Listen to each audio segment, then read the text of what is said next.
right, welcome back to Beat the Count. We are still here at Sweet Science Gym and Studios in Hawthorne, California. It may look like a little bit of a different setup for you guys here today, but welcome back. I'm here, as always, with my very good friend, our host, professional boxing coach and insider, Marco Trejo. How's it going? Hey, what's up? Good to be here. We got a new set. What do you think? This is awesome. Cool. Shout out to our production manager, Jan. Yeah, thanks for helping set up all this stuff. Looks great. Yeah, a lot of flashy stuff up here today. Yeah. Yeah, we got the belt, we got some Beat the Count gear, and what else do we got up here? What else? Yeah, like our guest? Yeah, our guest. He's got some stuff to show too. All right. Well, we've got a very special guest today, the world famous Mouthpiece guy, Jeff Darr. What's up, guys? Welcome to the show. Thank you. Thanks for coming, man. Yeah, for sure. I'm excited. Yeah, it's so I've been seeing you around the boxing circuit for a while, and I always knew you as the Mouthpiece guy. Right. And I think just last week I finally got to know your name, Jeff. I was gonna say that's right.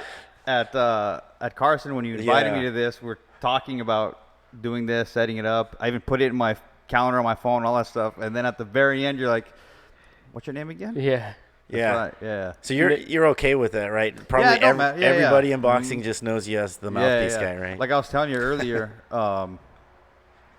it had probably been going to Robert Garcia's gym probably like 3-4 times a year for probably like 3 years before anybody actually called me Jeff.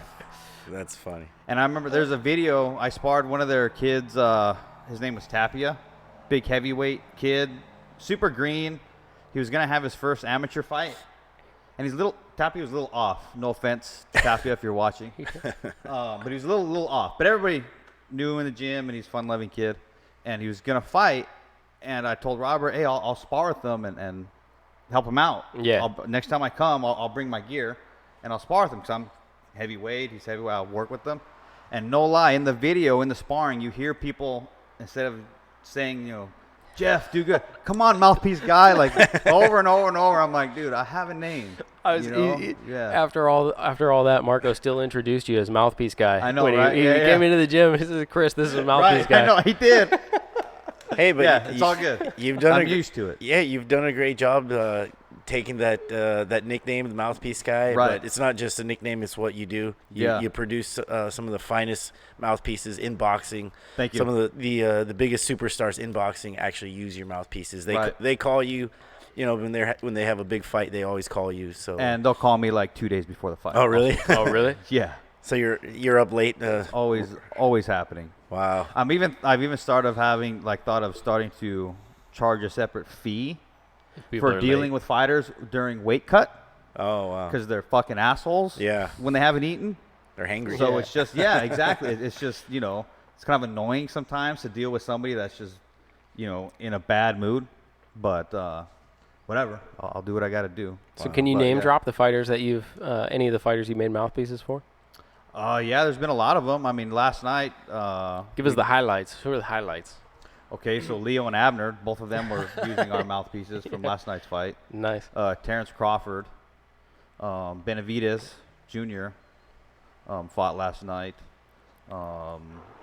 Andre Ward, Triple G, Mikey Garcia. Nice. Yeah. Brandon Rios. Let's see who else. Chocolatito. Delivered his last mouthpiece to him the night before the fight. Oh, wow. Drove out here to wherever he was staying. He was training here. He trained here for a week before that fight. Yeah. So you probably came out around this area. Yeah, right. Because it was in Carson. It was at StubHub, his fight. Yeah. So I drove out to Carson. Literally woke him up. His manager, not me. His manager woke him up. Hey, your mouthpiece is here. Wake up. So I delivered it to him while he's literally in bed. Wow. Like eye boogers still. You know what I mean? It's like at 11 o'clock at night. Yeah, he thought it was a dream probably. Right. Yeah. It's like, what? That's funny. Who else? That's cool. So they're all Anderson custom, Silva. right? They have Yeah. to. So how do they do that on late notice? So what do they have to get over to? Okay, so some scenarios, like let's say I've already done a mouthpiece for Triple G or whoever. For our VIP guys, I'll actually keep the mold of their teeth at the office. Mm-hmm. So when they do need another one, it makes the whole process easier. Yeah. Because without the actual mold, you got nothing. You need that plaster model replica of the teeth to make the mouthpiece. So for guys that we've made them for in the past, you know, not for everybody, but I'll save that. So let's say they do call me 2 days before the fight. Then what I can do, I already have the mold. I can make the mouthpiece at the lab, and now I just got to meet up with them to deliver it and do what we call like a final fitting to kind of make sure everything What if fits. if you don't have the mold? Then it's a much tougher situation. Yeah. For example, I know a couple years ago when Kat Zingano fought Ronda Rousey right here at Staples Center, her manager called me on a Wednesday before the fight. So I went to the hotel Thursday to do the mold, to do her fitting, and then came back with the mouthpiece Friday night after weigh-ins. So it's always, I mean, it's doable.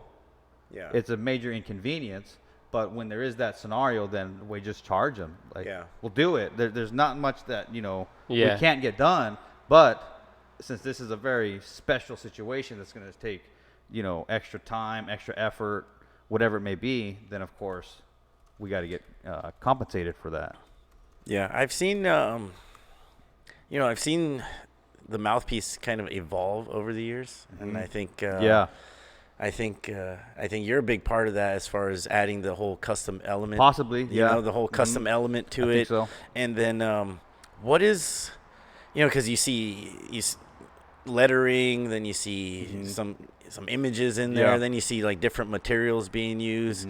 What's some of the like most exotic type of mouthpiece that you've made? Like you put like exotic gold flakes or what? or silver, like. So for me, well, okay, so I've done some that are like gold foil wrapped. Okay. But it's like fake gold foil. Like if you go to Michael's, the art and craft store, and you buy like the gold leaf sheets of paper. Okay. And the way you apply those, just to use those in general, like if you're going to gold leaf, whatever it may be, you would, you know, put the little adhesive glue down, and then you put the paper of gold foil down, and then once it sets, you like rub off, because the gold foil is like, it's almost dissolves in your hand, right? Oh, okay. So then you rub it off, and then wherever you, let's say you put your name, Marco, in glue, and then you put the paper over the glue, then now you have Marco in gold leaf. But I haven't done those because they're a pain in the ass and they don't really look that good. I think they look kind of crappy. I haven't done anyone like that in a long time. But what I have seen, I haven't done them yet because I'm trying to find the material, is almost similar to like a gold foil, but it's like flat. It's not like so it's not a gloss finish. It's like a matte finish. No, it's just, it's not like crinkly. Like gold foil looks like real. Got like a wrinkle finish on it. Yes, right? So you'll see some that are like smooth, like say a gold grill look on a mouthpiece, like stuff like that. I have seen some companies do stuff like that. I just haven't been able to find the actual material. Obviously, they found the material that works for it, and everybody keeps it, you know, secret. So I personally haven't been able to find that material that would work for that thin gold foil that would work. The thing with all the designs and graphics, okay, so let's say you're going to get into shirt making. You could look up, you know, what do I need to start silk screening shirts, right? And there's 1,000 companies that offer pretty much all the same products, right? You need the screens, you need the little thing that has all the wheel on it that has them all on there, the heater, the ink. It's all pretty much the same stuff, right? There's an industry for making shirts. Yeah. There is no industry for making mouth guards with graphics. Gotcha. So every company, which there's a shit ton of them, that does mouth guards with graphics has kind of found their own little way. There's not just like a supplier. There isn't. Of like, like there isn't. Okay. Yeah. So that's what's made it tricky, especially trying to figure out what works best, what looks best on your own. You're just, you know, finding products that are made for something else. Yeah. And let's see if it'll work for a graphic on a mouth guard. And sometimes it does, sometimes it doesn't. So you guys get some of the big names, but you'll make mouth guards for anybody? Yeah, the big names don't pay our bills. Yeah, exactly. It's all the normal. Yeah. We don't get. There's not enough, you know, world champions buying a mouth guard from us every day. Yeah. To pay the rent over, you know, and the overhead at our laboratory. So, know? and it looks like they can go to mouthpieceguy.com. Right. Okay, I've got a Yeah. couple people actually asking online in terms of price and stuff like that. I'm sure it depends on what it is that you want to customize in terms of graphics and Exactly. colors and all that different stuff. Yep. Okay. So what I tell people, because that's probably the most common question I get, is it's like cars or shoes or clothes. The cooler Yeah, and the cooler. fancier you want to look, then the more it's going to cost. Yeah, You know what I exactly. mean? We have our starting price, and then it goes up from there. You know Yeah. what I mean? You guys don't necessarily get the overnight treatment though, so don't take that one. Yeah, to yeah. heart. We can't call it in for Right. the next yeah, day. yeah. As a VIP only. It's world champions. If I haven't seen you fight on TV defending a title, Yeah. it's not happening. Yeah, exactly. Defending a title too, Yeah. not just Yeah, on yeah. TV. Yeah, yeah. But defending a title Yeah. too. Get in line. I got to imagine you have a lot of people in the queue for mouthpieces, right? Well, no, not lot really. I mean, we get orders in every day. Mm-hmm. You know, we do about 150 mouth guards every month, Okay. so that's almost 40 per week, something like that. So it's just kind of like an ongoing. Orders come in, orders go out. Yeah. Some of the orders come in, online, just people ordering through our website. People come to our office, come in and get orders. We travel out. Like I saw you at Santa Ana yesterday at the Rock, a couple weeks ago. And then we have our mobile service or our VIP service where we'll go let's say Triple G needs a mouthpiece. Then I'm going up to Big Bear. Yeah, you're gonna go to Yeah, Triple G. Right. Yeah. Yeah. But if I'm in New York and I want to get a mouthpiece from you, you have some sort of kit, right, that you sent me? You can be in Australia All right. and get And you'll make a from mouthpiece, it. Yeah. Okay. We've actually done a ton of mouthpiece in Australia, Sweden, Russia. Yeah, so it's just a matter of how well you are at following instructions. Okay. Because like you said, we send a kit, and every major custom mouthguard companies, if you Googled custom mouthguard, you're gonna find about 4 or 5. Yeah. Probably They all use the really kit. about 4 of the same mouthguard companies. You'll always find maybe a little different local, Yeah. mom and pop doing something out of their house or something like that in their garage or something like that. But as far as the major ones, there's me and 3 others. We all do the kit thing. So yeah, you have to be able to follow the instructions properly and take a good impression of your teeth. That's the basis of a good mouthpiece, is a good impression of the teeth, because that creates an accurate, high quality mold Yeah. that the mouthpiece is made on. So some people have a really easy time with it. Other people have a harder time with it. But that's something I can't control. Exactly. I can provide you with everything that any dentist would be able to make a perfect impression out of. But if you don't read step 6, Yeah. right? Yeah. Or if step 4 says do this, Yeah. and you did this, that's out of my It hands. sounds like you're You know speaking what I from mean? experience. Yeah. You guys get some misfollowed steps, I Yeah, imagine. it happens. It happens. Yeah. Yeah, But even when that does happen, I'll tell somebody, don't sweat it. It's not the end of the world. Yeah. Just buy some more putty Yeah. and do it again, and try to fix where you erred. Because I'll let them know where they erred. Yeah, exactly. I won't just tell them it's no good. So you're in contact. Yeah, we're with them. done. We Yes. can't do no more. Yeah. No, I'll let them know this is where you went wrong. This is why it's no good. So you just do it again. And some people, I would say 70% of our customers get it right the first time, whether they're in the U.S., whether they're in Russia, whether they're in Australia. They get it right the first time, but there is that about 30% margin that does screw up. But any company is going to have that. Yeah, I issue. think you'll run into that in any custom-made product Right. situation. A lot of that depends on the end user, like you said, following the instructions. Yeah. But that's still nice to be able to.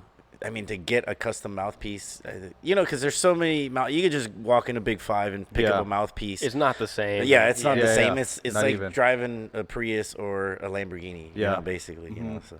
Yeah, the feeling is very different. Yeah. You mentioned that you made mouthpieces for Abner, for Leo, and you were also at the fight last night, right? So what's your impression of that fight? Was it a good fight being there in the atmosphere? Did you think it was a competitive fight?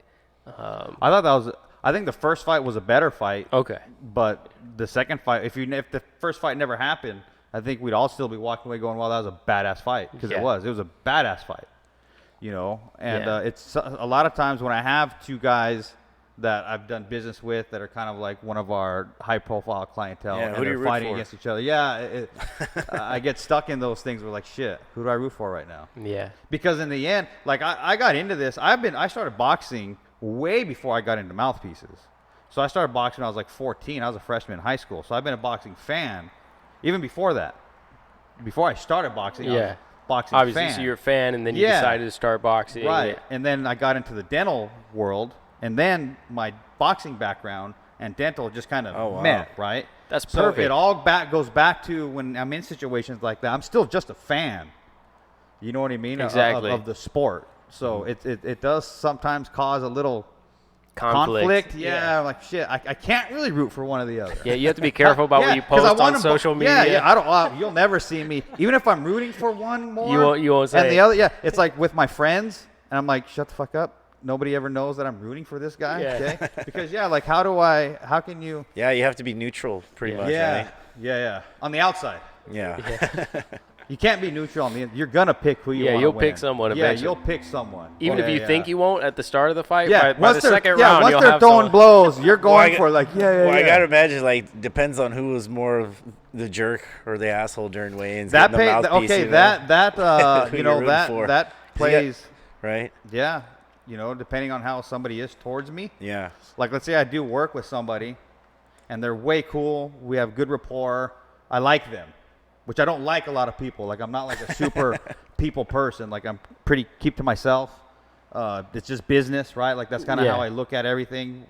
No matter who it is, you're a customer. I'm providing you a product. It's a professional type relationship. Absolutely. But if one person's like really cool, like I like that guy. He's really cool. And then this guy's like, man, he's kind of a dick every time I see him. Then I'm a fucking root for that dude. Yeah. Maybe not publicly, but that's who I'm gonna root for. Have you ever run into the situation, since you're meeting so many different personalities in boxing, and these guys, you know, boxing is a lot of ego. You know, you got to have some sort of ego to really get in the ring and think you could beat everybody up. Did you ever run into a situation where you're like, oh man, I'm making a mouthpiece for this guy? Then you meet them, and you know they either make you think positive about them or negative about them, or they change your 100%. perception of what you thought they were going to be 100%. like. Really? Yeah. There's one dude right now, I can tell you, I do not like that guy because he tried to put himself like he's better than me over really? a fucking $100 mouthpiece that he didn't want to pay for. Yeah. Jeez. So And he's driving like a brand new big body Beamer on wheels, making hundreds of $1,000s a year. Literally told me to my face over the phone, I make hundreds of $1,000s a year. Yeah. Why am I going to trip on your $100? And I go, exactly. Yeah. So why not pay me my $100 so I can pay my cell phone bill or whatever it may be? I'm a small business, right? Yeah. That's what people don't think. When you're small business, every dollar counts. You know what I mean? Even if it's not for your paycheck, it's to, you know, pay rent, pay whatever it may be. So that's a good point, I had though. a dude get like that on me. Because you make mouthpieces for some of the upper echelon fighters, people may have a different perception of what your business model is like, right? Like they may think I'm of rich. It, they may think of it like, this guy's he's a boxing insider, gets to kick it with all these guys, gets to do all this stuff. He's but loaded. when you get down to it, it's a small business, and like you said, you make your money not off of world champions, right? Off of just regular, you know. So I think that's an interesting perspective to take on it. That sounds like Adrian Broner to me. I don't know. No, it wasn't AB. I never met AB. All right. Yeah. But I would say it's somebody that Adrian Broner has fought. Oh, really? Yeah. All right. Yeah. That's interesting. Gee. And then once it's funny because you know, I couldn't collect on him, and I post on Facebook. I don't mention his name, but I put it on my Facebook. This is when I used to kind of mix my personal Facebook page with business, which now it's completely separate. Makes sense. And I kind of just told the story, right? And I'm like, dude, this bullshit. These guys think they're better than me, blah, blah, just because this and that. And I pretty much put the full detail of the scenario without his name. Yeah. But then his PR guy or something shoots me a text. Oh. Hey, bro, we don't appreciate the blah, blah, blah, and this and that. And I'm like, first of all, I didn't mention your name, so nobody knows except for you that I'm talking about you. I go, second of all, if you would have paid me I would have nothing to write. Yeah. Exactly. We would be cool. We'd even, be good. Yeah, even if he was a total jerk about it, Yeah. right? If he, at the end of the day, if the business transaction works out, it's, Yeah, exactly. Go to do a job, you expect to get paid. Exactly. Yeah. Do champions often just expect the Free? Like, And a sponsorship? All the time. Sponsorship. dude. Sponsor me. I was Sponsor gonna me. say, Sponsorship. But that's different. It's not like it says mouthpieceguy.com like across their teeth. Even if or it something. did, nobody's gonna see it. Yeah. That's true, yeah. It's not like a patch or something. Nobody's It gonna doesn't see say it. mouthpieceguy.com on the thing. Nobody's gonna see it. So what's the point Yeah. of sponsoring? That word now, I think the definition of the word sponsorship has a new meaning now than it did like when Michael Jordan was sponsored by Nike. Like to me, when I think Sure. sponsorship, that's a sponsorship, right? You're getting a big name, you're paying him, and you're providing him product, and you're using his fame Yeah, to exactly. blow your brand up. He also helps you blow your brand up, Yeah, right? So when exactly. somebody goes sponsor me, you do supplements. Let's say you're a supplement company. Oh yeah, I sponsor so. No, you don't. You give them free product, Yeah. And they don't do and anything. their 1,000 Instagram followers every now and then sees them post your fucking vitamins. Yeah, exactly. That to me, that's not a sponsorship. But you know what's funny? What I think that does is just get more people to ask you for free stuff. It does. If you're the company. It doesn't does. get them to buy anything. You know how many times They're like, oh, I want to get I sponsored. can count like on my two hands how many people I've sponsored. Okay, Yeah. yeah, I'm gonna hook you up. Maybe it was somebody from, because I'm from a little ass town in Hemet. That's where I came up from, and I have friends that own a MMA gym over there. Hey, dude, my buddy's, my fighter's fighting. His manager wants to call you about a sponsorship, and obviously I roll my eyes because I know what this means. But I'm like, all right, because you're my boy, you're from Hemet, we're from Yeah. Hemet. I know homeboy has zero money. Yeah. So, okay, let's do it. I do that in the hopes of this dude's going to get my mouthpiece. And then maybe Yeah. one or two of his buddies call me or order online or something, right? What happens is their manager calls and says, hey, you sponsored this dude. Can you sponsor this dude? And I'm like, no. Yeah. The whole reason I did it was to get your business, Yeah. not to give you free. Yeah. You know what I mean? I mean, these things are we literally hand make from scratch, start to finish. It's like almost a 2-hour man-hour. Besides the material and the cost of doing business, it's 2 hours of my time, right? Yeah. It's not like I'm buying, let's say, cones. Let's say you sell cones, Yeah. right, that are in your gym right now. You're manufacturing gazillions of them for 2 cents a piece, and you have a warehouse just stacked of them. So if you want to sponsor somebody a set of cones, Yeah. you just go, okay, here, I'll ship you some cones. Yeah, if I've got inventory, Yeah. and I can Yeah. spare a few. Exactly. Yeah, but if I have to sit down and work, manual labor, my Yeah. time, Making a I custom. want, I want it to be either an investment of sorts, right, for maybe getting business later on, or profitable. Yeah. You know what I mean? A lot of people in the boxing business, and I really don't consider myself in the boxing business. I'm just a mouth guard. We're just a product, just like shoes, just like gloves. MMA uses them. Everybody uses shoes, right? You know what I mean? But in the boxing business, I think a lot of people are groupies that found a way to create a side job as a hobby to get into boxing. So they'll do more stuff for more people just because they want to be involved. That's what I did. You know what I mean? They Sure. want Yeah. to be involved. Sure, why not? Okay, but that's okay. But you're not. But are you running a bit? Like, are you? No, are no, you I'm just selling? messing around. Yeah, you're not trying to make product, No, right? no, I'm this not is trying a to make hobby for you product. just to have fun. Yeah. I What like it. happens though when you have somebody that, let's say, makes whatever product it is for boxing, and it's just a hobby for them. It's a side job. They have Yeah. a full-time job. They do this shit at night in their garage or on the weekends. So the money isn't really important. 'Cause Yeah. it's just money to go get pizza. So they're more inclined to like hand things out or like Yes, do something exactly, like that. Yeah. right. So So they what just that want to does- gain favor of other people. Yeah, Yeah. and they want to be able to take photos with the champ. Yeah. They want to say, "Oh yeah, I met the champ," right? Yeah. They want to. The champ knows me. Yeah. Yeah, right. And I that's can't- all. I Like can't stand from a that. fan aspect, like that's cool. I get it. Yeah. Right. I used to follow the Grateful Dead, which was a rock band years ago, and I would just follow them for weeks just to go listen to them play. So I get like how being a fan can kind of like, but when you start doing business that way, you kind of ruin like a market. You can ruin Yeah. a market that way by let's say whatever company charges $100 for that product, I'll do it for $50, man. Yeah. Yeah. You know what I mean? cost me $20. I get $30 to go. Yeah. Go get sushi Friday night. We're good.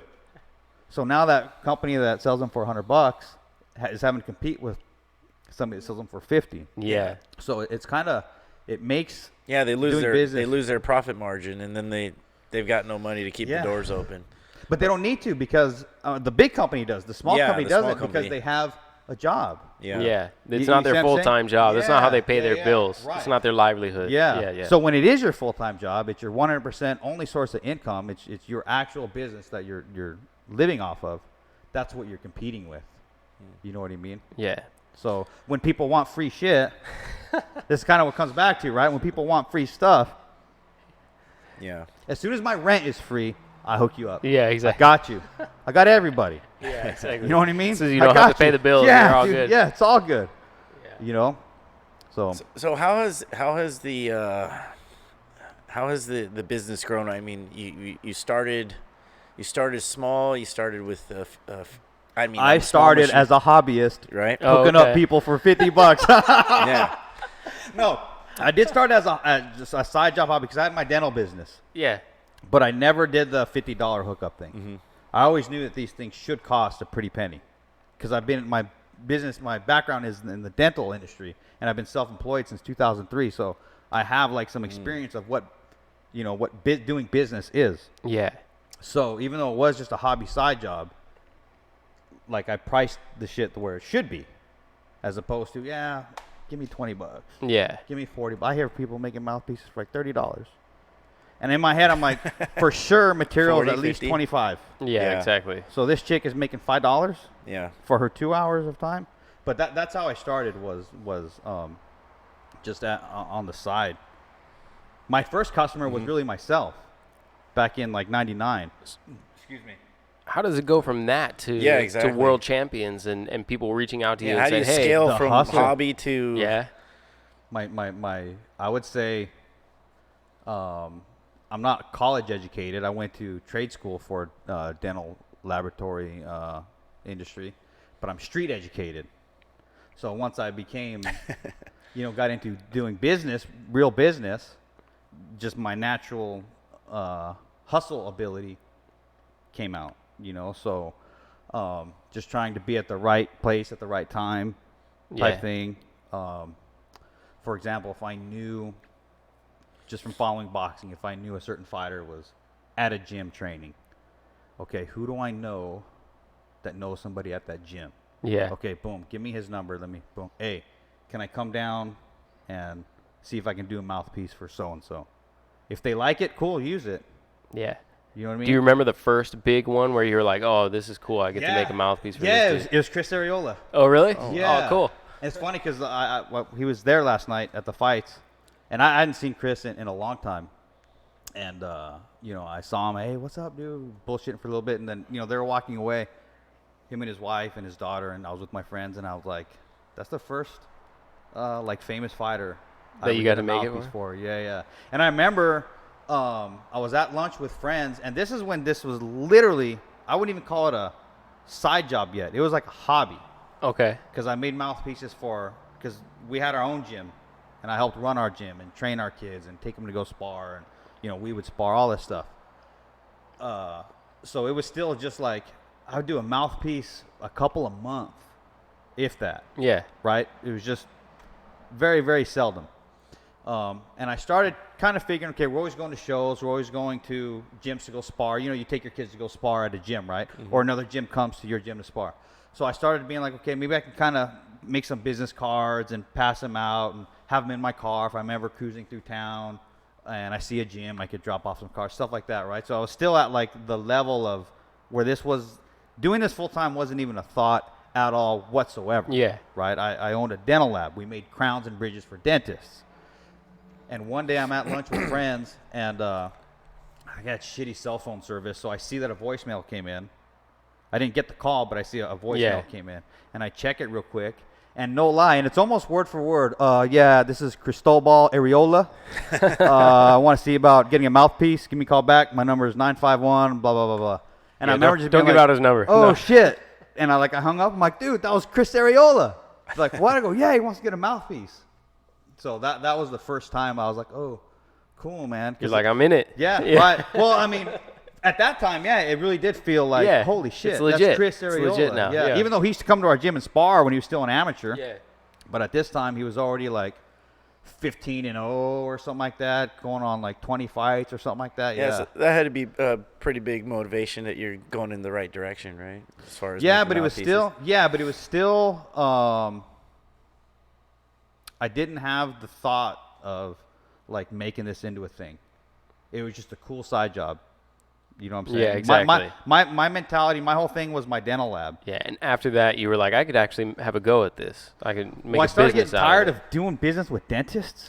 Like, dude, they're not as exciting. fuck. Now you're getting tired of Not doing even business with that. boxers. No, that's a lot better though. Honestly, I'd much rather deal with athletes than dentists. But we started doing, more and more. Like we started doing, like let's say I say it's a couple a month. Then it was like maybe 5 or 10 a month, and more people would call us and stuff like that. Call me, I should say. And back then I went by, and if you ever talk to Henry Ramirez, Chris's coach, he'll call me Pro Piece, because back then I went by Pro Piece mouth guard. So you weren't a Mouthpiece guy No, not even. It was Pro, which was short for professional mouthpiece, right? Yeah, Pro yeah. Piece mouth guards. But what happened was people kept calling me, hey, you're that mouthpiece guy, right, that I saw at that show. Yeah, exactly. Hey, are you that mouthpiece guy that made the mouthpiece for so-and-so for my brother? Or right? I'd call, somebody on the phone, and they'd be like, hey, that one mouthpiece guy, he's on the phone. Like, so it just over and over. So then one day I did a Google search for mouthpieceguy.com, and I was like, it's available. Yeah, exactly. I could buy it right now for $30. I should Fuck look it, up I'm gonna buy it. Yeah, podcastguy.com. That's got to be taken, though. What? I said I should look up podcastguy.com Maybe, just to you never prepare Never for know. Never know. You're the Yeah, podcaster, right? Sometimes I look up things that I think they're taking just to, I get an idea, and I'm like, let me is not GoDaddy it. Right, and yeah, then yeah. it's available. I'm like, oh, man. Yeah, buy it. I buy it for You no may as reason. well, yeah. I buy it for no 'Cause reason. you can flip it. I buy it for no reason. I There's, don't even need it. there's two I own URLs that I want to buy right now that are like $3,000 and $4,000. I own like 40. And I guarantee they costed them like $40. I own like 40 URLs right now. Do you really? And, Just sitting on them? yeah, and I don't. That is on a all the- business. That's a You're business. you're the one who owns all the URLs. I'm like, hey, that's a good Yeah, idea. yeah, I'll yeah. look it up. No, Gone. and then I get mad when I see the bill from GoDaddy, like every other day there's like $8. Yeah, I'm yeah. like, what's this for? I'm like, oh yeah, I own a bunch of stupid Yeah. URLs, but That buying and selling URLs, believe it or not, is a business, is an industry on its own. yeah. I People believe do it, that yeah. as a business. But they have to be. You can't buy. For example, I bought buy Rolex watches. I bought that name, and then I got a letter from Rolex said cease and desist. Because it has their name in it. Yeah, exactly. So there's certain ones that you really? can do, and they just put. Yeah. There's a law. I forget what it's. It's some infringement law that you can't buy URLs that have trademark names or Right. license names. That in makes them. sense. Yeah. So, but definitely, I'll probably try to unload some of those. Yeah. Some of those names. But I was gonna say, if you want to get a good nickname, just get into the boxing world. Somebody will give you a nickname, a coach or. How long does friends, it take? Right. How long does it take before your boxer gets a nickname? You guys are Sometimes legit, man. instantly. Well, yeah, If- like if you day look- 2 at the gym. If you look funny, then Yeah. somebody's gonna. Yep. Second day, you're like, hey, bro, So it could be pretty quick. So I'm if going you, to call you Menudo because you fucking, Exactly. your breath smells like Menudo. Dude. So from now on, that kid's called Menudo. that's how Michael Buffer ends up announcing you as a Menudo. Yeah. Hi, dude. That's funny. Yeah, exactly. Yeah. Cool. So you were at the fights last night, and you and I before this were talking about some of the antics and stuff of the crowd. Was it as loud? Were the boos for Charlo Yeah. as loud as they seemed on It was TV? overwhelming. Really? Yeah, I was trying to It was like hear the what he whole said. fight long. I couldn't hear it. Yeah. Yeah, I They're couldn't hear what booing he him was saying. throughout the fight. The whole throughout the fight from the first round throughout the fight, it was almost constant boos. I mean, sometimes when the action picked up, but it wasn't a low action fight. That's the thing that's weird. When you watch it, it's not like you feel like there's nothing going on in this fight. It was a competitive fight. Trout was losing rounds and stuff like that, but he still showed flashes of being boxing skills and good combinations and stuff like that.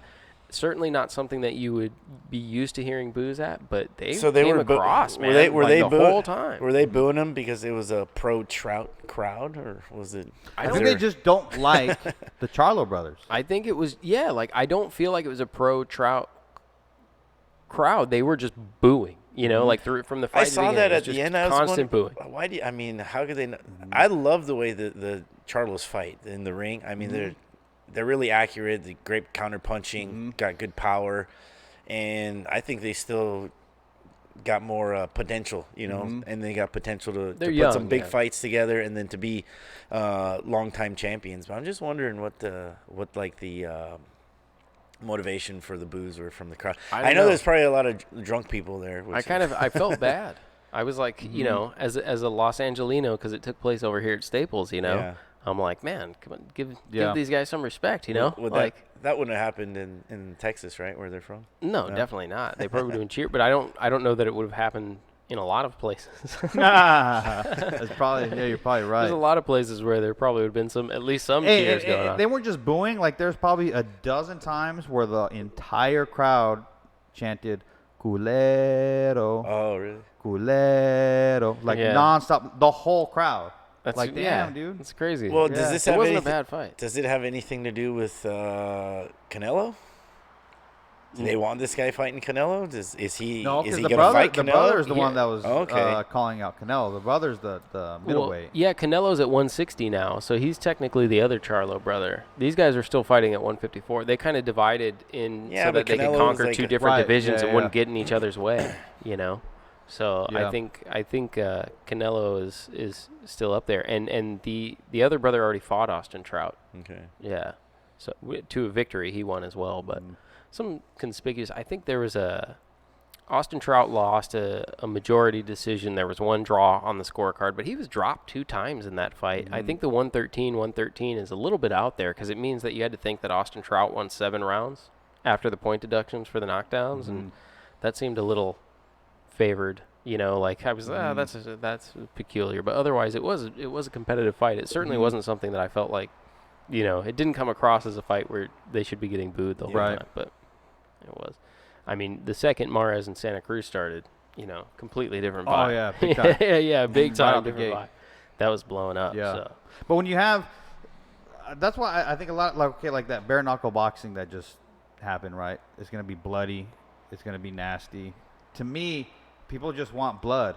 When you got a fighter like Trout, who is like a crafty, defensive, you know, moves a lot, doesn't have much pop, right? So obviously he has to resort to other he's got to outbox you. Yeah, and then a guy like the Charlo Brothers, they're like aggressive counter punchers. They're not this major come forward, you know, just walk you down type fighter. So it's not going to be a barn burner. Yeah, when you get 2 fighters, like it's not going to be a barn burner. Yeah, but if you've boxed or have boxing experience or have at least watched the sport for a long time and appreciate, you know, the skill level that's involved in a fight like that, there's no reason to boo. It's going to have moments where they're both trying to set something up or look for little openings or whatever. It's not just going to be like boom, explosion. Yeah. Not every fight's going to be Abner Mares versus Leo Santa Cruz. But I think the very majority, few the fights majority are, of people, right? right? Yeah. And just the majority of people, like, they don't appreciate that stuff. Yeah, they don't appreciate skill. Yeah. It's hard to imagine though, because that's a crowd full of individuals. You know, I don't know how many people actually made it into Staples Center, but it was a decent sized crowd from the look of it on the television, and it's a crowd full of individuals who all paid to come see boxing. They must have some knowledge or experience with like I don't think of the people who show up to the event as casual boxing fans necessarily. You'd think there's some appreciation for the craft of boxing in the audience. It just didn't seem that way. Yeah. You know, it didn't seem that way. So I think that was a little bit surprising. But I think this is a good opportunity. I mean, there's a lot of fights that happen this weekend. I know you checked out some of them, and you were actually at Staples for those ones, and those were obviously there's fireworks. Santa Cruz versus Abner Mares. Santa Cruz coming away with the unanimous decision again, so now he has that. In terms of what's next for Santa Cruz, what do you think? Frampton. I mean, he's already got Frampton twice, though, right? So There's 1-1. There's 1-1. Yeah. I think Frampton would have to be the that's the big fight. I know we mentioned Gary Russell, right? That he wants Gary Russell, but I think Frampton fight the trilogy, make the trilogy. But Frampton also has the fight that we talked about a few weeks ago. There was another fight in the UK. For Frampton? No, Frampton beat Donaire. Yeah, he just beat And then like a month ago. Or yeah, a something like week that. or so after that, there was another fight. I don't recall who it was. The English Mayweather, that guy. Who's that? You don't remember that guy? He lost, but it was. We were joking about it on the one where you weren't. So here, since he lost, is it kind of like Floyd lost too? Yeah, I guess so. No, we were Like having a AB joke would about say? that one, but No, I'd like to see. I wouldn't mind seeing the Frampton and Santa Cruz, the third one, because I just don't know if it'll happen next. Is what I'm saying. Those are good Yeah. fights, and I like the challenge that Frampton poses. Against Santa Cruz, a lot more than say Mares, but what about Gary Russell? Yeah, even Gary Russell would be a good one too. And I actually would rather have him and see him fight Gary Russell first Before Frampton? Before Yeah. Frampton, yeah, just to Okay, but change what it if- up, something but different. what if? Here's the thing, though. What if? Because Gary Russell's no joke. What if Gary Russell hands him an L? Then the steam out of the Frampton Leo fight, kind of lets Maybe a deflates the little balloon bit. a little bit. Yeah. You know A what little I'm saying? bit, but the fact that they've gone one up on each other each time kind of still makes it a little bit intriguing because these guys have met twice. They're 1-1. Yeah. It's still the rubber match, right? So the rubber match doesn't go away. So it's better than if he was trying to fight somebody else. But Gary Russell, I mean, he just fought the guy only fights like once every. Yeah, that's 16 why, months, he's That's not, why I like- say I'd rather like- see Russell get back in there rather than. Yeah, I mean, so would I. They just he don't not- seem to do it. Yeah, if he doesn't get the fight, then he'll just go back on the. He's go just back gonna to he's his gonna- cave and hibernate again. Yeah. Whatever Gary Russell does in the 16 months But between he just fights. fought JoJo, right? Yeah. Yeah, he Okay. did. JoJo is not on Leo's level yet. Definitely right? not. And JoJo's JoJo, it was good. a competitive fight. I've always liked JoJo too. He's No, a he's good little fighter, yeah, but he's still tough, strong coming up. fighter. Yeah. So I think Gary Russell needs to fight maybe another, top fighter to get to a Leo level before Well, he can fight Leo. I think Leo would beat him. Yeah, Gary's flashy and fast, but Leo's throwing all the combination after combination. He doesn't get tired, and he catches you a lot in the in between. Yeah, Gary's gonna throw 3 or 4 punch, flashy combination, but Leo's gonna sneak in some punches Right. in there. I think he beats him pretty handily. Honestly, I think he does. But This one just came up. Oscar Valdez. I was just gonna say that. Yeah, They this one just read came my up. He mind. said Santa Cruz and Valdez. That's another fight. That's actually a really good And that fight. would sell. That would sell very well here in Southern California. Oh, big time. man. Yeah. The only problem is that, and I think Leo Santa Cruz would win that one, just on volume. But it just depends on Oscar Valdez's. He got his jaw broken the last fight, so it depends on how the recovery of that is, how he can take a punch now. I said on the podcast after that fight, I said that was one of those. I thought it was stupid for them to take that fight. I said, even though he did beat the guy, I mean, he pummeled him, he rearranged the guy's face. The guy was heavier. He came in heavier. Yeah, that's true. And it showed in the damage that that Valdez took. So to me, at the end of the fight, it wasn't worth it. It wasn't worth for the pay. It wasn't worth for the damage. There was nothing on the line, no title because the guy didn't make the weight. And to me, that was one of those fights that it reminded me of Chavez Meldrick Taylor. Not so much the skill level, but just the damage that Valdez took. After a fight like that, you're not the same. Yeah. You start thinking about do I have enough money now to retire? That's what I think. We don't know yet, though. No, we don't know. We don't know Yeah. yet. You actually have to see the next fight to make that determination. Well, I let's think. see. We'll see. But that would be a great fight too. Leo Santa And it Cruz, was, Oscar luckily Valdez. it's just a fractured jaw, right? So I think that's along the same lines as the injury as a broken hand. Okay. Yeah. So I think it's not one of those damaging fights where, like the damage that Cotto took from Margarito damage that is going to last for, you're Sticks never with going to, you. it sticks with you versus a broken bone type thing. You know what I mean? So hopefully Yeah, you're probably right. it wasn't, like you said, that damaging for him. Because that would suck if it was. Yeah. Yeah. For, like you said, there was really no There's nothing benefit. worth it in that fight. Yeah. Well, let's see. I mean, Leo's in the driver's seat now, and but I guess the Frampton fight. Did they fight over there? They fought. No, they fought in Both times. Vegas and They fought in Vegas. in New Staple York. or New York. Okay. Yeah, the first fight was in New York. Okay. Yeah. And then the And last then one was in Vegas. Vegas. When Leo Yeah, won, yeah. it was in Vegas. Well, if Leo gets offered a substantial amount of money to fight over there, that would be pretty interesting. Dude, those freaking UK fights, bro. And those fans. Yeah, we love it. If there's a fight with a UK dude and somebody I really don't care about, I'm going for the UK dude just because the fans if it's are in the UK. so awesome. Like, I just want to be a part of that crowd. Yeah. But when your fighter's fighting against one of them, I remember walking through on the second fight in Vegas, walking through after weigh-ins at Mandalay Bay, I think it was, or MGM, whatever it was, MGM. And, there's all the UK fans, hooting and hollering. And they always chant, "There's only one Carl Frampton," right? Yeah. Or whatever the fighter's name, just insert fighter's Ricky name Hatton, here. yeah. Yeah, and Ricky Hatton was the first one I started Ricky hearing Hatton, that from. yeah. So I'm walking with the Leo headband, and I see a group of them by little bars or walking out, and I start chanting, "There's only one." And they all look at me, and they start wanting to chant with me, right? And I take my band, and I go, "Santa Cruz." Bro, those dudes wanted to fight. Like, I'm not even lying to you. We just kept walking, and I turned and I'm walking backwards, still like chanting at them. Yeah. As I'm walking away, but those dudes were like, "Fuck him up, come on back." Like, those dudes are passionate for their fans. They travel. That's Well, what's yeah, crazy. let me tell you something. We were in They'll Las go. Vegas. A few buddies of mine were in Las Vegas for Mayweather Ricky Hatton, which was also at MGM Grand. We were in the casino, and even after he lost, they are walking through the Still happy. casino, still doing the chant. Uh-huh. Still doing the chant. Yeah. So there's only one Ricky Hatton. You Yeah. know, the whole thing, the whole chant. And I was like, wow, they just cannot be discouraged. You know, like they cannot be discouraged. I love that, dude. They're proud I of love us, that. Yeah. And the shows they put on in the UK, the events, when you watch them on TV, like, dude, that shit is.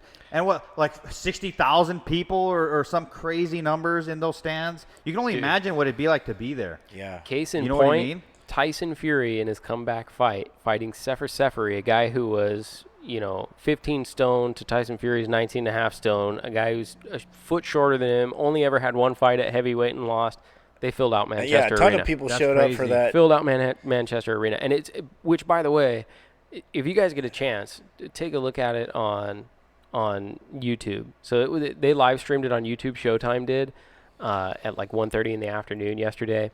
And it is the most peculiar fight I think I've ever seen. It is less than a glorified sparring match. I mean that genuinely. There is zero competitive spirit displayed in the fight. The fighters were hugging and taking pictures, holding each other at the weigh-in. Like there's pictures of them like picking each other up off the ground. They kissed before the fight. They must have touched gloves 50 times in 4 rounds. It's like every time someone landed a shot, they touched gloves. They were talking through the fight. They, at one point, stopped to look at something that was going on in the crowd and see what was going on. And then after 4 rounds, Sefer quit on his stool, having not been dropped, having not taken any serious damage or anything like that. It was just an extremely, extremely awkward fight, if you want to call it that. It was really, it's only 4 rounds. Like, take a look at it, because I'd like to hear what you think about it. But it's certainly, you don't look at it and you go, Tyson Fury's back. Yeah. Like, you don't think that. Yeah, you know? I mean, like you're like, was that even? You could have done that in the gym. Yeah. You know what I mean? Like that's Well, with that type of fight, and Tyson Fury's layoff, and now him talking about fighting, the elites of the heavyweight. How ready is he really? After something like that, no. How many more of those is he going to have to do? Yeah. 3, 4, 5 before he gets in with somebody that's actually going to test him? So how much more time do we have to wait for him to actually get into the mix? And, he might not actually crazy. even be able to compete with like a Joshua and Wilder. Hey, bro, he's a gypsy, dude. Next fight, he's ready. Next ready? fight. he makes it sound like it. Dude. Those guys are badass. I love Gypsy Tyson King. Fury. I didn't see the fight, right? So I can't really have an opinion on how that went down. I didn't know he looked chubby. Well, He looked like- it's the heaviest he ever weighed for a professional he fight. still looked like 30 pounds heavy. by or something like by that. a lot. You know what I mean? He was like 30 pounds over his heaviest weight. Yeah. So he still has at least 30 So you pounds. think to that go. has fight, no bro. bearing? Yeah. Next fight, he's in, dude. He's back at it. Yeah. Well, he's already. Well, that'd be interesting to see. They're already talking about doing another fight this year. Well, he said he wants to win a championship this year, which just doesn't seem plausible based off of the landscape and his performance. So for a number of reasons, I don't know that he'll compete for a championship this year. I wouldn't be surprised if though, he's talking about Creed. What's the guy from Creed? I forgot. Tony Bellew. Man, yeah. I'm losing my names today. But Tony Bellew is a name that has been thrown out for him. And Tony Bellew has listed him as one of 3 fights that would keep him out of retirement. So I think he said Andre Ward, the winner of the World Boxing Super Series, or Tyson Fury. So conceivably, those 2 guys can go at it. But it's a big step up from that fight last night to going to Tony Bellew. Even though Tony Bellew is pretty much a career cruiserweight, you know. I think Tony Bellew's got a good shot, though. From the looks of it, it seems that way. If it's the Tyson Fury from last night. Yeah, if it's the Tyson Fury from last night, I think he might do okay. Yeah, I mean, he's gonna have to get. He's definitely gonna have to step up in class for his opponent on the next one, especially if he wants to keep people intrigued and interested in having him fight Anthony Joshua or anybody else of the likes. I mean, he could fight Price too. That would be big because, I mean, he's coming off of a KO loss, but still an English guy. So it's like the 2 of them in England would definitely, like you're saying, they'll fill out stadiums and stuff like that. So that's all to say. You don't think, even if his next fight was with a Joshua or something like that it wouldn't sell out? Oh, hell yeah. Oh, man. Yeah, you know what I mean? Yeah. Him and Anthony Joshua would probably be the biggest fight. The promoters and the people involved, maybe in the back of their mind, they're like, okay, we don't know about Tyson, right? His mental stability or whatever, right? Okay. So if he's ready, if he says he's ready for the big one, the next fight, let's just do it. Because what if he goes and takes another shit again, right? You know what I'm saying? His belly up. Yeah. And I still think, I think, yeah, he's a little fat. You can say he's a little fat, but I think he's not so fat. I think no matter what, he's gonna be in a fight. He's game. He's ready. Yeah. I think so. Yeah, he seems to have that personality too, where he's just and he's a crafty dude. Just he's a crafty, like mover, awkward type dude, right? So it's not like he's gonna boom, and then get blown out because he's out of shape. Yeah. If he's not quite in shape, then he's gonna be try to be a little more crafty and awkward to counter the out of shapeness. You know what I'm saying? Yeah. So someone mentioned that Tyson Fury dismissed the possibility of Tony Bellew because he wants to pursue a title, but the thing is, I think that the landscape just doesn't work for it. Anthony Joshua has mandatories and things like that he needs to defend against. True. There's already offers on the table for them. So the Tyson Fury getting to a belt this year basically means he has to go through Deontay Wilder. And I don't think that fight will happen but then again, you know, I'm not sure because Deontay Wilder his future is a little bit more unclear to me. Whereas Anthony Joshua has mandatories and things like that where it's like, yeah, you could tell who he's coming up with next. They've already said there's deals on the table for Povetkin, for instance. Mm-hmm. So Anthony Joshua is in all likelihood going to face Povetkin. Deontay Wilder, it's unclear because his mandatory was Dillian White, and Dillian White is now going to be fighting Joseph Parker on pay-per-view. And so conceivably, I guess Tyson Fury could mix it up with Deontay Wilder, but it doesn't make sense to go with Anthony Joshua, at least not this year. Well, Wilder and Fury would be huge. That'd probably be that would be a big fight too. That'd be a big payday for both those guys. Fight. Yeah, I think that would be I don't want to say smart move, but as far as ability and where Fury is, Wilder's been active, and that'd be a good fight. That'd be a really good fight. Mm-hmm. I think there's less risk involved, I think, for him to fight Fury. And Fury, I mean, he can make quite a bit of money on that. Yeah, but there's even less risk and possibly just as much money fighting Tony Bellew. For Fury? Yeah, for Fury. So you're fighting a guy who's essentially a cruiserweight, who's on the end of his career, basically saying, if I don't get one of these 3 fights, I'm going to seriously consider retiring. Yeah. Right. So you could get a huge payday.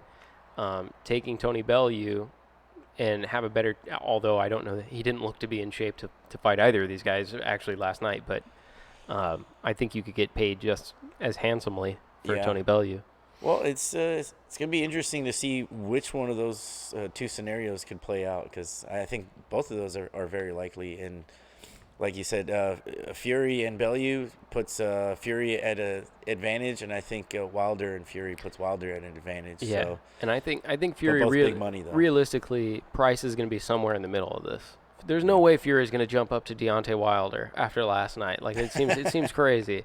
Like go fight But he's Price. crazy. Yeah, like go fight Price and then Bellew and then Wilder. Like to take the steps. I mean, I know he's said that he has the money issues, but he can fill out the stadium. It doesn't matter who it is. Yeah. You know what I mean? Like it doesn't. Like you said, that's true. it doesn't matter who it is. You pick an opponent and put him in. Sefer just filled out a stadium. I never even watched him fight before. You know what I mean? So I think that's crazy. But I actually think I'd like to see Deontay Wilder, since he's kind of left out without an opponent right now. It'd be interesting to watch him fight Luis Ortiz again, because I think everybody liked the first one. You know, wouldn't you want to watch that again? I'd want to watch that again. And I Luis would. and Ortiz had his moments of almost finishing Deontay. He was Yeah, winning and he the was fight. Yeah. And I felt like he was winning, even though the judges didn't think so. I certainly He thought was so. winning the fight. He literally, I mean, he had him out of there. He Yeah. was one was punch done. away, Yeah. 2 punches away, and then he took his foot off the gas in the next round. Yeah. Right. But So I mean, if you're Deontay Wilder, you might That feel was like a that's great too fight. dangerous a fight yeah, to exactly. take, because it ruins your chances at a Tyson Fury or at an Anthony I Joshua. think he's got to if wait. you lose. I think Wilder's got to wait for something big. I mean, Yeah. it- That's don't the think biggest he's gonna- payday he ever got. He got paid $2 million to fight Luis Ortiz. It put him in Yeah. the top 5 paid boxers or something like that. Just getting that one fight. So unless he rematched him and was able to just finish him much faster, or just finish him I would faster. think that's probably what would happen. yeah. that's what normally happens when Yeah. you KO a guy. Yeah, like you come back and you just And KO him Ortiz quicker. is he's like 40, 39. old, something like yeah. that. Yeah, Maybe yeah. somebody said 49. Yeah, He's not 49. yeah. So It's Cuban, you never know. that's probably what would happen, and I think Deontay probably would feel I'll knock him out sooner this time. Yeah. And if it's a big payday again, and he's got nobody else really, he'd probably make a rematch fight out of that. Yeah.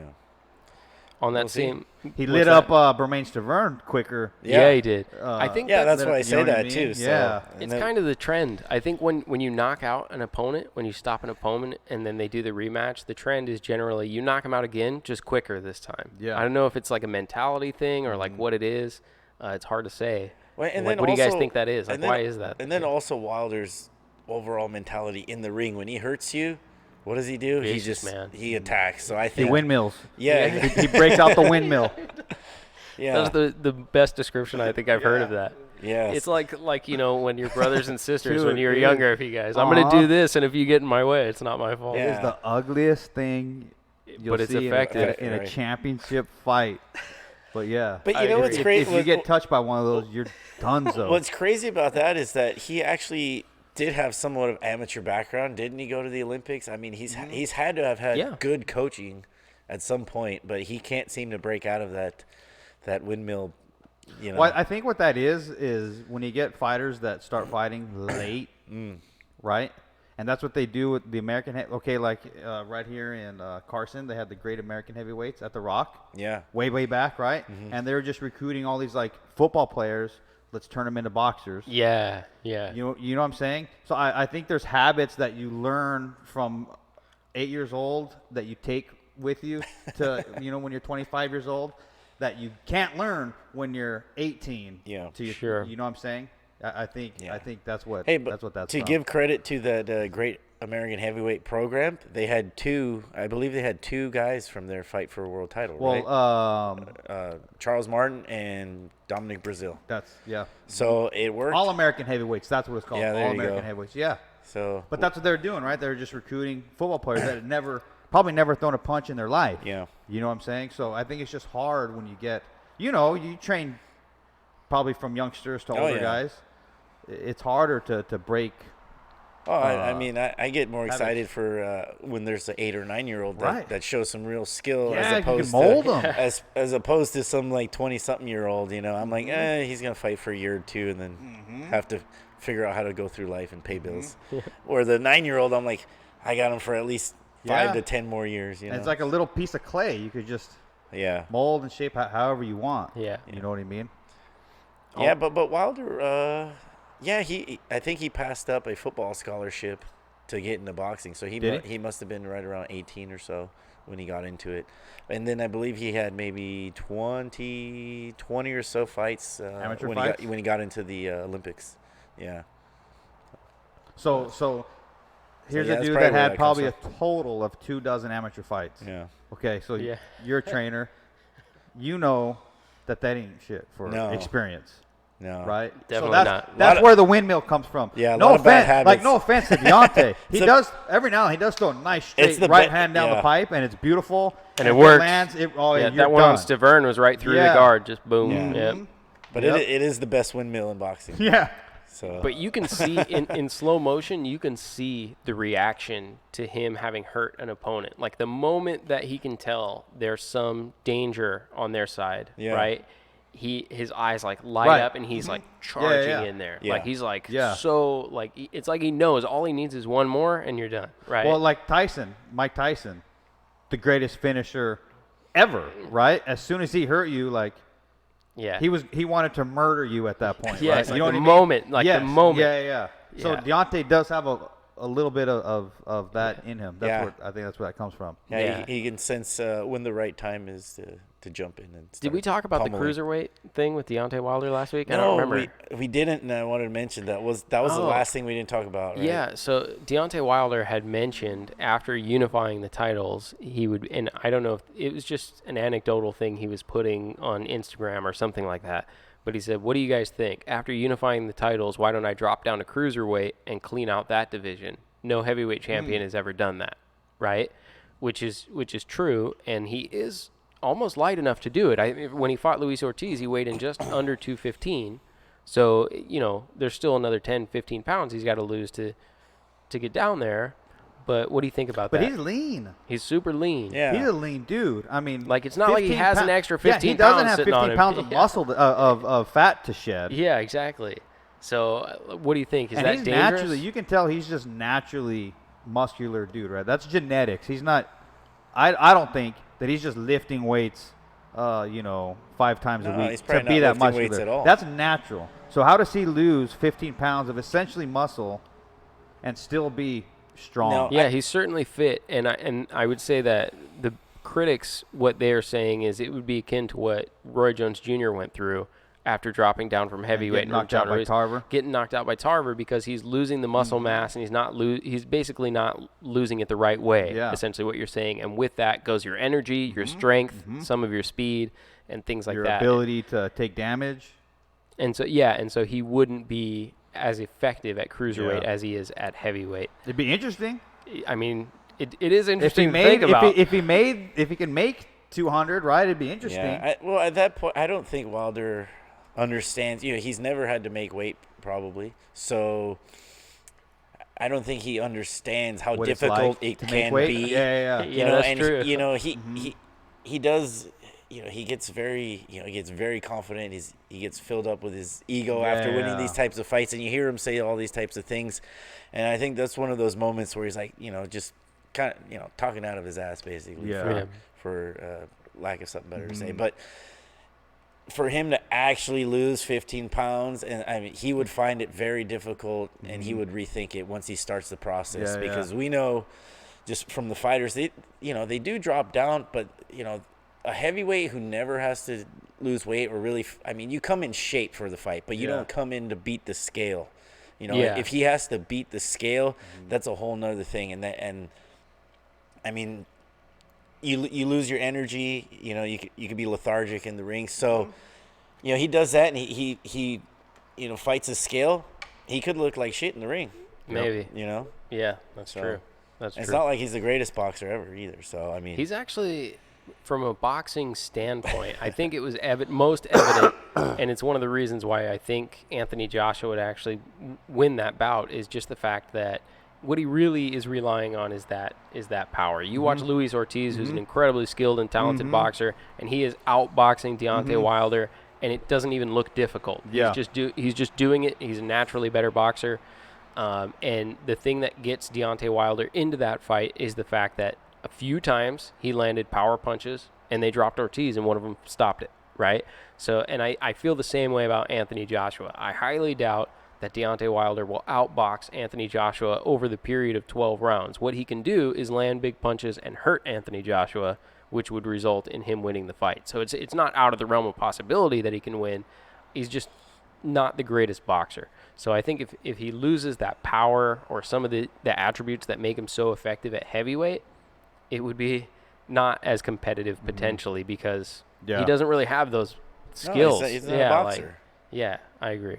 Yeah, he's not a boxer for sure. But honestly, I never liked Deontay Wilder. His style, his attitude. I remember seeing like his second pro fight or something when my nephew turned pro at Costa Mesa. Deontay had I think it was like his second or third pro fight at Fight Club OC. Yeah. Oh, nice. Early stages of Deontay, and I was like, dude, this guy's garbage. But that freaking right hand, that power, it's worked every time. Yeah, dude. Like I'll watch that guy fight every time, and I'll like it makes me a fan. Like, yeah, I didn't like you in the beginning. Yeah. But now, like he's 40-0. You're my dude, bro. You're my, you know what I'm saying? Like that power. Yeah. It's like, the ultimate, He's like going for that 50-0 record right now. Well, you know what I mean? He's 40-0. He's only got 10 more fights, and, and well, he's trying to get that record. Let's just say if he was a lightweight, he would have made it past like 4 fights pro. Right. Skill wise and the power that wouldn't have translated at a lighter weight, but at heavyweight, that one punch. That's all you need, and he's kind of that fighter where he's like he can get you with that one punch. So, I think that's just what makes it intriguing for him to fight anybody in heavyweight is just that. I mean, can he land that one punch? Because that's all he needs. And then when he lands that one punch, he's relentless after that. So yeah, that's true. A couple other things just to catch up as we go through because a lot of fights took place this weekend. Terry Flanagan and Maurice Hooker, that's the other one that took place for the vacant WBO title, 140 pounds. So Maurice Hooker picked up a split decision, I think, on that one, upset decision over Terry Flanagan. You guys can check that one out. It was also on YouTube on the same card. And that was in the UK, right? That was in the UK. Yeah. It was on the undercard for Tyson Fury and Sefer. Maurice Hooker, native of Texas, so an American, went into the UK, won a split decision over Terry Flanagan when Terry Flanagan was favored. It was a competitive fight. I personally thought Maurice Hooker won. You guys can check it out on YouTube. That one's good. And then, of course, Crawford and Horn. Bud Crawford. The big fight this weekend. That was Bud Crawford. We didn't even talk about Bud Crawford yet. Man. And Jeff Horn. So Jeff Horn was a big topic of conversation on last week's podcast. It just so happened he fought this weekend Bud Crawford. Dismantled. And he was systematically dismantled, I would say. If you guys didn't get a chance to see that one. Did you watch the highlights on that one? Yeah, I saw the highlights. Yeah. Most of the highlights. But I mean, it's just it was just one-sided, and he was a punching bag. Yeah, it was on ESPN Plus, so I did my free subscription 7-day trial to get this one. Signed up for the 7-day trial on ESPN Plus so I could check it out. Which I'll have to keep it because I think they're doing like 11 fights this year on ESPN Plus. Yeah, like 11 fights I think this year. They said this was the second one on ESPN Plus. They did like a trial run a few weeks ago. I don't even remember what the fight was. But I did watch it. I think Jeff Horn was exposed as a very one-dimensional fighter. He kind of only has one tool in the arsenal. And it is that same sort of style that he utilized against Manny Pacquiao, that rough him up. Roughhousing? Yeah, that roughhousing, giving him the business kind of tactics. And what you found is that Terrance Crawford, if he wants to be, is actually better at that than Jeff Horn is, I think you see a lot of times, like, when you watch that Pacquiao fight, he leans on Pacquiao a lot, gets him in the headlock, leans forward, puts his body weight on him, tries to use that size. And Pacquiao lets him do that, stays bent over at the waist, takes some of that weight onto his back, waits for the referee to break it and stuff like that. Bud Crawford was not having that stuff at all. It was like he would go and lean on it, and Bud would stand straight up, which would make Jeff Horn have to contort his body, and then Bud would turn him. He would lean him against the ropes, push his head back. He was pushing him away, and you just look at it. He's just a much more dynamic fighter. He was better at that portion of the game plan than Jeff Horn was, and it's really the only thing that Jeff Horn had. So he was just getting caught coming in and caught going out, took an accumulation of punishment, and after 9 rounds, it was stopped by the referee. He was dropped one time, I think. So, is this the last we'll hear of Jeff Horn? I think that I felt before that he is not actually going to be competitive with the upper echelon of fighters in the 147-pound division. It's one of the most stacked divisions in all of boxing right now. There's a lot of extremely talented fighters. I do not think he can compete with them. Yeah. Any of them. I don't think Errol Spence, Jeff Horn would cause a problem for. I don't think he's going to cause a problem for Danny Garcia. I don't think he's going to, if you want to put him in against someone like a Brandon Rios or something like that, and that's not meant as disrespect to Brandon Rios. He just has a similar sort of come forward style. And I think that could make for a really interesting fan-friendly fight and something that I think we would all like to see. But in terms of title contention and competing with the likes of Terrance Crawford and Errol Spence and Keith Thurman, I just don't see it. Yeah. I don't see it. Yeah. Yeah. Maybe Sean Porter. You might be able to get something good out of him and Sean That could Porter. be a good fight. Yeah. But you could see that's sort of the style matchup more so than it is his ability to be a dynamic fighter. That's just saying, hey, you get two guys who like to rush in and throw a lot of punches, and that could be interesting. So Jeff Horn could be interesting in that fight because that's the style, but that doesn't mean he'll be able to compete with Errol Spence Jr. or take belts off those guys. No, I think he's not done. He's a young guy. He's a young guy. He's probably got to get new trainers and work on a lot of new things. I mean, he's still young and he's got some athletic ability, a lot of heart. He's definitely got a lot of heart and he's tough, but he definitely got to work on some new skills to stay up there or to even try to compete. That's the thing with when he fought Pacquiao. Pacquiao's not a mean guy and he doesn't roughhouse, so he really had no answer to Jeff Horn's roughhousing.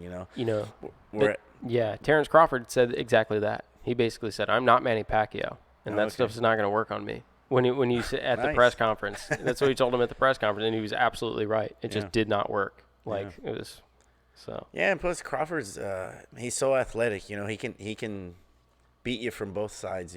Southpaw or orthodox, and he's still got good. He's got that reach. He's still got good reach, even though I think Horn was a little taller, right? Yeah, Horn was a bigger man. Although you can see it physically, he does appear to be larger. It doesn't really manifest in punching power, mostly because he couldn't hit Terrance Crawford, but it didn't look like Terrance Crawford's punches were weak or something in comparison. Well, in the post-fight, I just saw highlights too, right? Yeah. And in the post-fight, Crawford was even saying how a lot of critics were telling him, going from 140 to 147, he might not be as strong. And he was like, in the first round, I felt I'm stronger than this guy. He was. You know what I mean? He absolutely was, too. Yeah. I think – go ahead. Well, is he the man, Crawford? It's his first fight at this weight.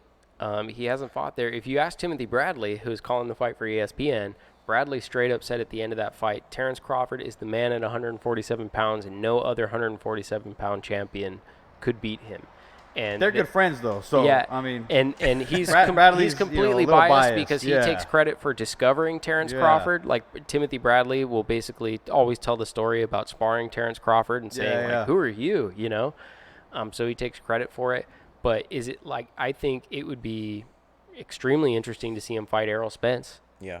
I do think that people like Danny Garcia would probably have a hard time handling Terrance Crawford, but Errol Spence and some of these other guys, like I said, it's an extremely talented division. I think 147 is, kind of heavyweight is popping right now, but so is 147. In terms of skill level, ability to adjust, versatility, like a variety of attacks. I think Crawford's. I got Lomachenko number 1 and Crawford number 2. As far I don't know who number 3 is, but those are my top 2 in boxing right now as far as skill. Mikey? I think Mikey. Mikey's good. Is he up there? Good. He's a 4-weight division world champion. He's a talented dude. Pure boxer. I don't think he's gonna be able to. But you're kind of like breaking down different aspects of skill, right? Mm-hmm. And ability, like you said, ability, adjust, be able to adjust all this stuff. So when you go through all the check marks, right? Here's the list and all the check marks. Yeah, for Lomachenko, you go drrrr. Yeah. And Crawford, you go drrrr. Mikey, you go drrrr.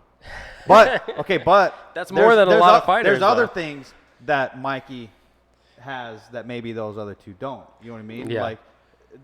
Dude is so calm. Yeah, but that's the thing. We haven't That's seen his him own adjust. checkbox. Yeah. That's his own checkbox. Like, you know what I mean? Yeah. So calm, never lets anything get to him, and just slowly. Yeah. Well, he He keeps has that that- jab working, then Yeah. comes in with the right hand. He Yeah. doesn't really have to, but he doesn't really have to change much in Right. all of the fights that he's had. Yeah. He's You know, not so that- dynamic necessarily. 'Cause Yeah. or the you haven't, dynamic. you Yeah, haven't that's seen it. kind of, yeah, right. Yeah. That's what I was Yeah. getting at. And like you said, Mikey still got more check boxes than Emo. Yeah, he does. Yeah, he's got more. By all means, Yeah, by all means. But I would say on the skill level, being a dynamic overall fighter and athlete, I think Yeah. Lomachenko and Crawford. I think yeah. for sure, I agree in terms like Crawford and Lomachenko are my number 1 and number 2, and you were kind of saying who's number 3. Mikey's in the discussion. yeah, for me. he could fill like in that terms of spot. number 3. Like if you're Lomachenko and Crawford, so who's coming in behind him? If Andre Ward isn't retired, he's probably up there actually. You know, maybe even above one of those two individuals. If he remains retired, then you have to start looking at Mikey and some of these other guys, I think. Yeah, for sure. I wasn't too impressed with Garcia's last fight against was it Lipinets? Neither was I. Yeah. Yeah, I thought he's you know, he moved up in weight. I thought his body looked as soft as it's looked in a long time, and you know, he wasn't able to. I mean, he landed his punches and he broke the guy down pretty good, but he didn't have the spectacular knockout that we've seen before. It's not. He did get him. He did get him. It's more that, to me, that fight wasn't really supposed to be as competitive as it ended up being. Right. Like, it's like you're fighting a guy who, sure, he's a world champion, have but he that had, many what, like fights? 13 Like fights? 14 Yeah. He had like 13 fights, and you're coming in and you're coming against Mikey Garcia. You're trying to pick up a belt in a new weight division, sort of taking on the weakest champion there is the perception of, you know. And so to They have still it gave him a fight. and have a really competitive fight, Yeah. people are like, oh, that was Yeah. You know, that was harder than it should have been. Yeah. The only thing that's unfortunate is that those two guys, or let's say Lomachenko and Garcia, I don't think they can't get big enough to fight and be competitive against Crawford. That would be great. They could theoretically, and they probably could physically, like, get there, but it wouldn't be worth it, and it wouldn't be even. Yeah. Mikey can. Yeah. I mean, look at Crawford's At strong. 40? Crawford just cleared out 40 and went to 147. Mikey just stepped up to 40 and started picking off belts there. He's probably going to go back, or he is going back down to 35 for his next That's fight. what That'll he be said, here at yeah. Staples, right? Yeah, that'll be next month, right? It's in Yeah, July at Staples. Yeah. 28th or something like that. Yeah. So he's going back down, but he does intend to go back up to 140 and try and unify belts there, you know, and after that, well, first of all, Crawford just left 140. Conceivably, they could make that happen. But Yeah, he can come back down. yeah, he for- can come for a back big down. Fight. Yeah, of course. Why not? For a fight like that, I Yeah. would think, yeah. Well, we'll see. The problem is there's so many talented people at 147. He could just take fights at 147, Yeah, yeah. right? Like, he doesn't have to go back down for Yeah, Mikey. yeah. Lomachenko is going to be in a place very soon here where he's going to run out of big names to fight without doing things like saying, okay, let's go up and fight Mikey, or let's, you know, do some of these other things. I hope Lomachenko recovers. I have that exact same injury that he just had surgery on. Torn labrum. The labrum, yeah. Yeah, my shit was never the same. Really? Yeah. I have the exact same scars too. If you see his Instagram, it's like ... I have the exact same. So I know kind of how those injuries feel. And I hope, man, as soon as I heard torn labrum, he's going, I was like, oh, damn, that's not something small. Yeah. But Lomachenko is just a physically and mentally different human being. Yeah. So he might just World-class shrug. He athlete. might just shrug that off, and yeah, you know what I'm saying? Yeah. Probably, yeah. Well, I said the same thing about Wilder. He tore his bicep. You know, I had a torn Right. bicep, and I don't barely like to hit the bag anymore. But Wilder's still back in there. You know, Right. and these Yeah, guys yeah. they've got the best physicians Yep. and personal trainers. Yeah, so that's true. you know, they've got a better shot. Yeah, yeah. Recovering to 100%, I think, than My any- HMO barely even paid for the surgery. Yeah, exactly. Yeah. Did Schwarzenegger visit you in the hospital? No, he didn't. No. He had pictures with Stallone and Yeah? Schwarzenegger. I'm like, are they getting That's them pretty for cool. Expendables 4 or something? Nice. I wouldn't be they? surprised. Lomachenko? Yeah. Which that would be awesome, That right? would be cool. I would totally be Has into to that. be Yeah. something like that. So Yeah. that was pretty interesting. I would say for Creed, except for they're just wrapped on that. So I think, you Yeah. know, I think that one's shut down. Yeah, it's pretty cool. But I think one other thing that we definitely have to bring up in terms of news in this past week. Triple G was stripped of the IBF title. So whatever his next fight is, he will not be competing with or for the IBF title. There's no chance at him now going for an undisputed championship against Billy Joe Saunders, which was kind of the prominent name as an opponent for Triple G up next. So the IBF, this is of course because after the falling out with Canelo, he didn't take the IBF's mandatory challenger as his next opponent. Instead, he fought Valdez Monterosian. There were some exceptions granted by the IBF, but he had to commit in writing to fight their mandatory challenger within 90 days of the May 5th date. He would not commit to writing in writing that he would take their mandatory challenger, instead preferring to fight Canelo Alvarez, Billy Joe Saunders, or someone of that nature, and so they stripped him. So he's not the IBF title holder, and it will be a while probably before we see a unified world champion in that division. I think, yeah, that's the worst part about it, that you won't get to see a shot at history, so. An undisputed world champion, not a unified. An undisputed world champion. So all the belts. Yeah. Yep, all the belts. So in the meantime, De La Hoya has announced that the Jacobs deal is on the table for Canelo. So they have an offer out to Danny Jacobs to fight Canelo in September, which would leave Triple G looking for an opponent, in all likelihood Billy Joe Saunders, who backed out of his bout with Martin Murray that was supposed to take place either this month or next month. Yeah, and didn't De La Hoya catch some grief for the offer that he gave Jacobs? He said 10%. Was it 10? 10%. 90-10? Yeah. I thought it was like 80-20. No, it was 90-10? Yeah. Damn. Yeah, so. That's tough, man. That's horrible. Yeah, so I guess he caught some I grief. thought 80-20 was bad. 80-20. Yeah. Well, that's what I said. He could have started out like 30. He would have. That's a reasonable offer, But then I'm thinking it depends on how much that 10% is. If it's, if Canelo gets 20 million and then Jacobs gets 2 million, that's still not bad. 2 million, 2.5 million. Yeah. If that's the biggest payday. But when you say it in terms of percentage, then it just sounds insulting. Right. Yeah. I will say that before this, I had mentioned that Danny Jacobs, in my mind, is at least coming out of this situation in a very good position. So it hasn't been great for Triple G, hasn't been great for Canelo. Danny Jacobs is going to make out on this. He really has either way to go. He's either going to pen that contract with Canelo and get to fight Canelo in the biggest money fight he's probably ever had, right? Or he will get to go and compete for the IBF title against their mandatory that was stripped from Triple G, which will give him a belt and then make him a target for people like Triple G and other people to come with. So Danny Jacobs is sort of at a fork in the road, and he has two good decisions. He can go way one or way two. Yeah. Whereas, now Triple G and Canelo, they're good fighters that they can face for sure. It's just not the fight that any of us want to see, which turns it off a little bit, I think. I say any of us. I don't mean to speak for you, assuming that you wanted to see the rematch. Of course, yeah. Yeah. If I did it, I wouldn't be here. Yeah, as a boxing fan, I assume you wanted to see the rematch. Remember earlier I said I'm a boxing fan? Yeah. Don't forget that. No, yeah, of course. That's one thing that turns me off about boxing is just all the BS.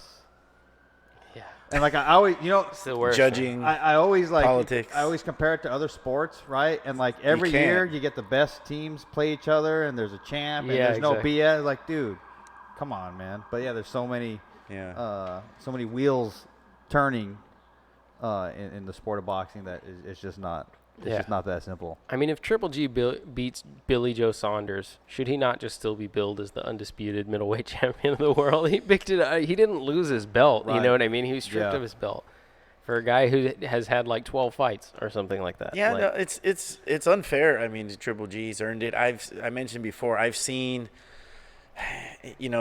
Boxing's been around for a long time. I've seen belt holders, titleists hold on to their belt for years.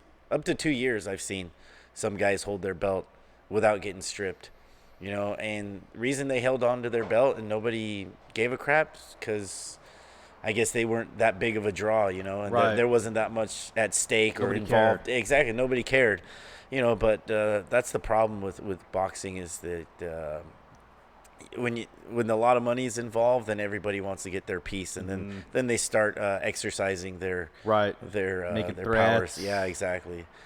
But it's unfair to Triple G because I think he's earned the right to hold on to that belt, and then being the ambassador of boxing that he is, you don't hear bad stories about him. You don't, I mean, yeah, maybe he doesn't fight everybody that he should fight.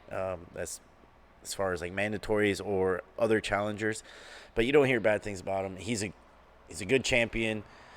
He represents the belts very well. He's exciting to watch.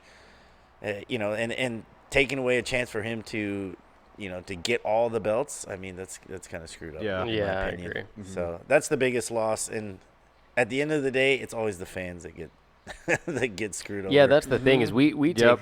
take. I mean, I say we take the worst of it, but really the truth is both these guys are losing millions of dollars, tens of millions of dollars by not fighting each other. Yeah. And so like we don't take the worst of it, but from a fan's Okay. perspective, it's like. But okay, they're losing that money by not fighting each other, right?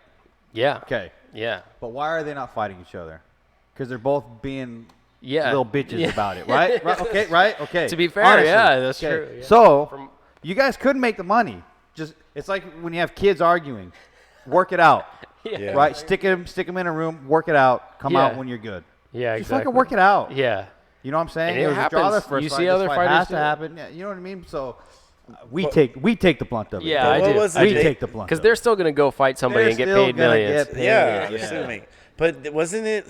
It was supposed to be 50-50, then they went to like 60-40 or 70-30, and now it's Well, just I think it off was the table. Triple G completely. wanted 50-50, 50-50, yeah. and Golden Boy said, not a chance. There's no world in which we're going to divide it 50-50. What was the? Yeah. Do you guys know what the split was for the rematch originally? What it was going to be Oh, before I don't know. before the Mexican meet? No, but BS? it seems crazy to me because there was an agreed upon deal, which I guess apparently was less than 50-50. Of course, because right? that's what Oscar was saying. No, Yeah. the deal was already made. We'll still fight, do but the it's going to be same at deal. this deal. And now he's Yeah. saying, no, I want 50% Right now. Yeah. I would just like to know what was that percent? What was the percentage of the first fight? Do you Yeah, guys I don't that? know.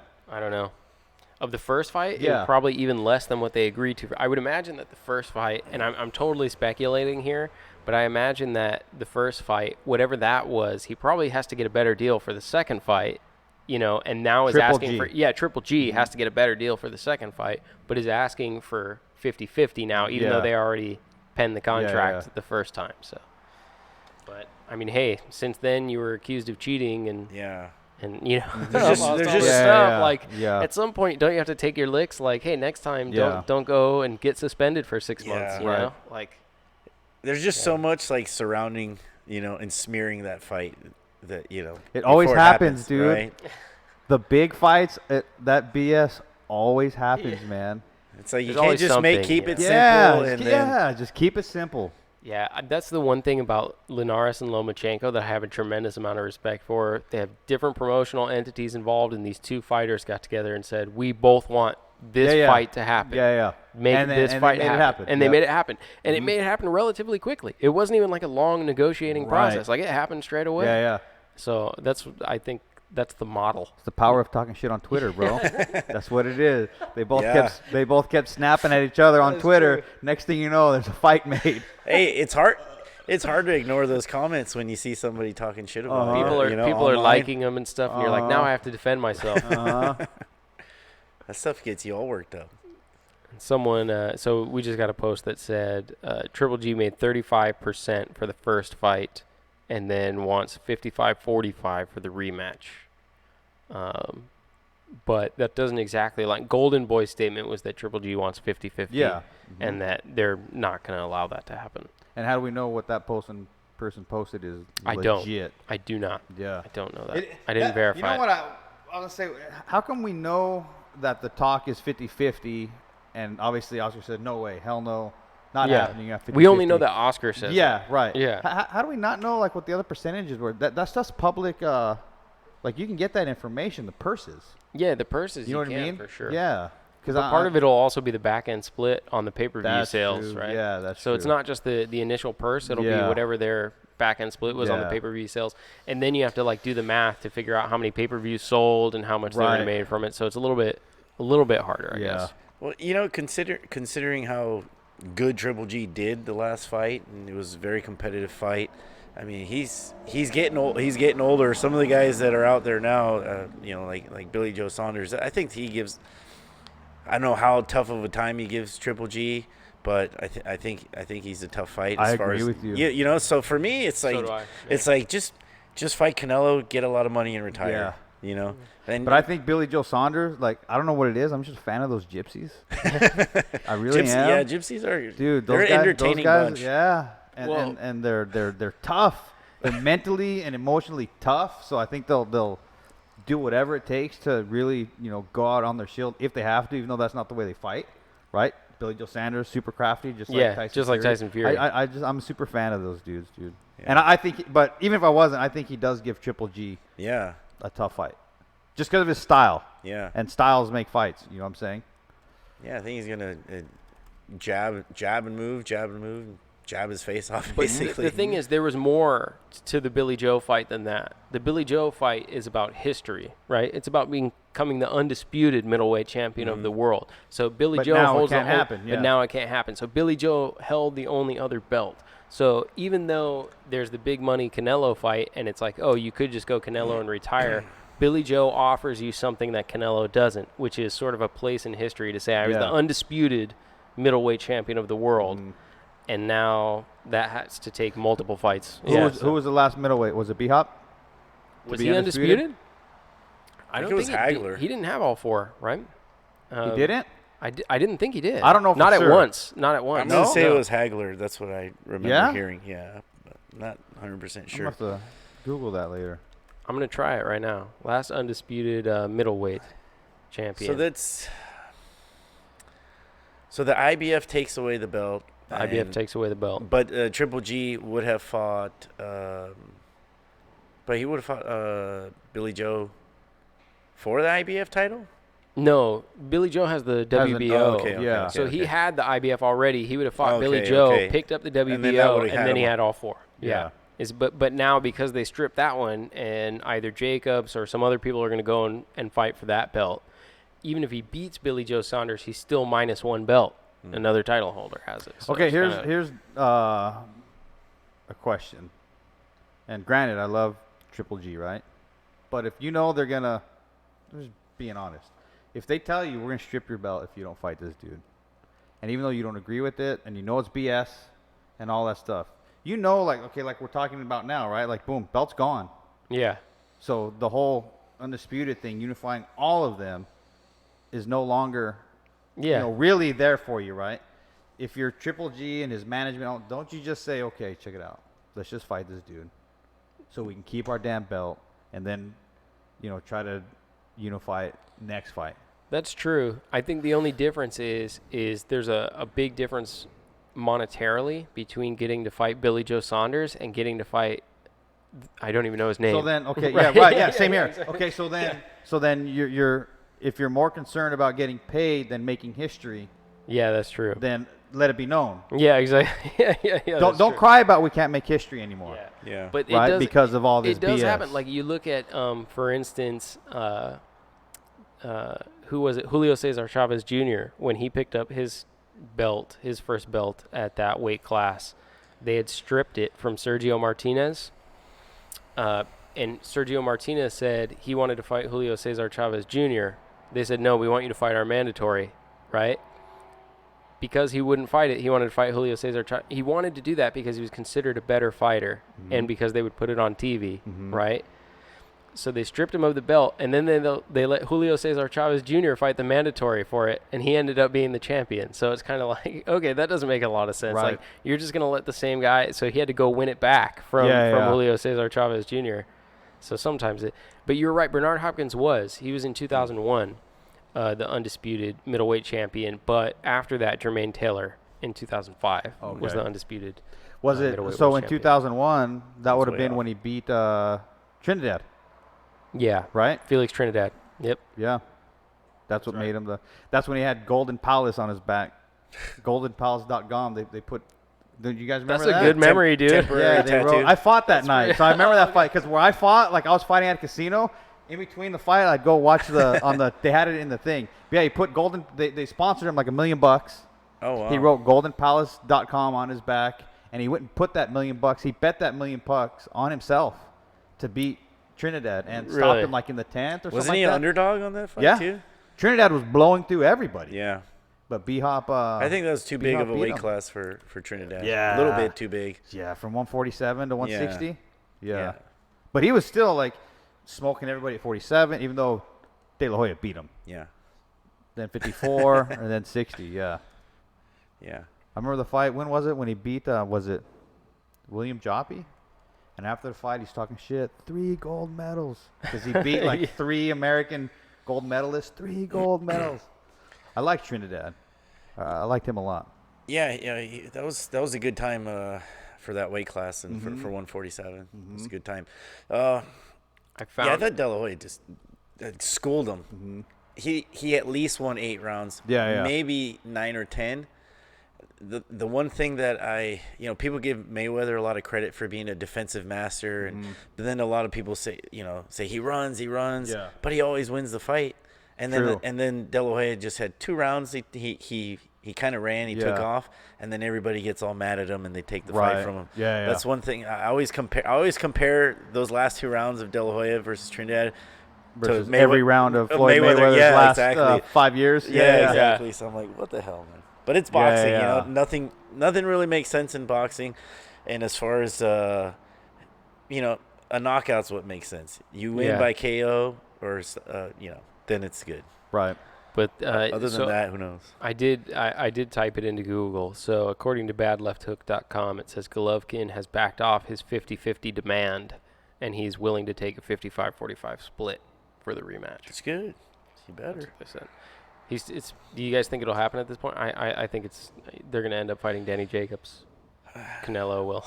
Well, I'd love to see that matchup, because you've seen Jacobs in Triple G, and just to see Jacobs get in there with Canelo, and it's just a different dynamic, not so much style, but just different fighters. See how they face against each other. But I mean, we've seen Jacobs and Triple G before. I think Billy Joe is probably more compelling to me in terms of who will give Triple G problems. I feel like Billy Joe's style will give Triple G more problems than would Danny Jacobs, just because we've seen it in the past. Well, it'd be great just from a fan's perspective. Canelo, Jacobs, Triple G, Saunders, and then Triple G and Canelo win their fights, and then they fight each other. That would be cool, but then there's still a belt left over here somewhere.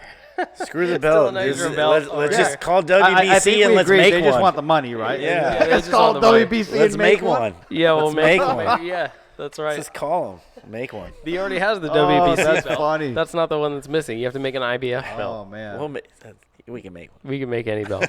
that is We'll make any belt you want. Exactly. Cool. All right, let's see. Where are we at on time? Whoa, it's been about an hour and 40. Hey, real quick, I wanted to ask Jeff. So your fighting experience, you had amateur and pro fights? not pro. No pro? Just amateur. fights? Yeah. Okay. Yep. Didn't I see you post a video one time, though, a fight that was no headgear? It was So like a that tough was man contest that was or a something? tough man. Yeah. That's the night I fought when Trinidad and B-Hop fought. Yeah, I saw you won that one, right? It was a tournament where you fight like multiple times throughout the night. So I won the first fight and lost the second fight. And the dude that beat me won. Oh, okay.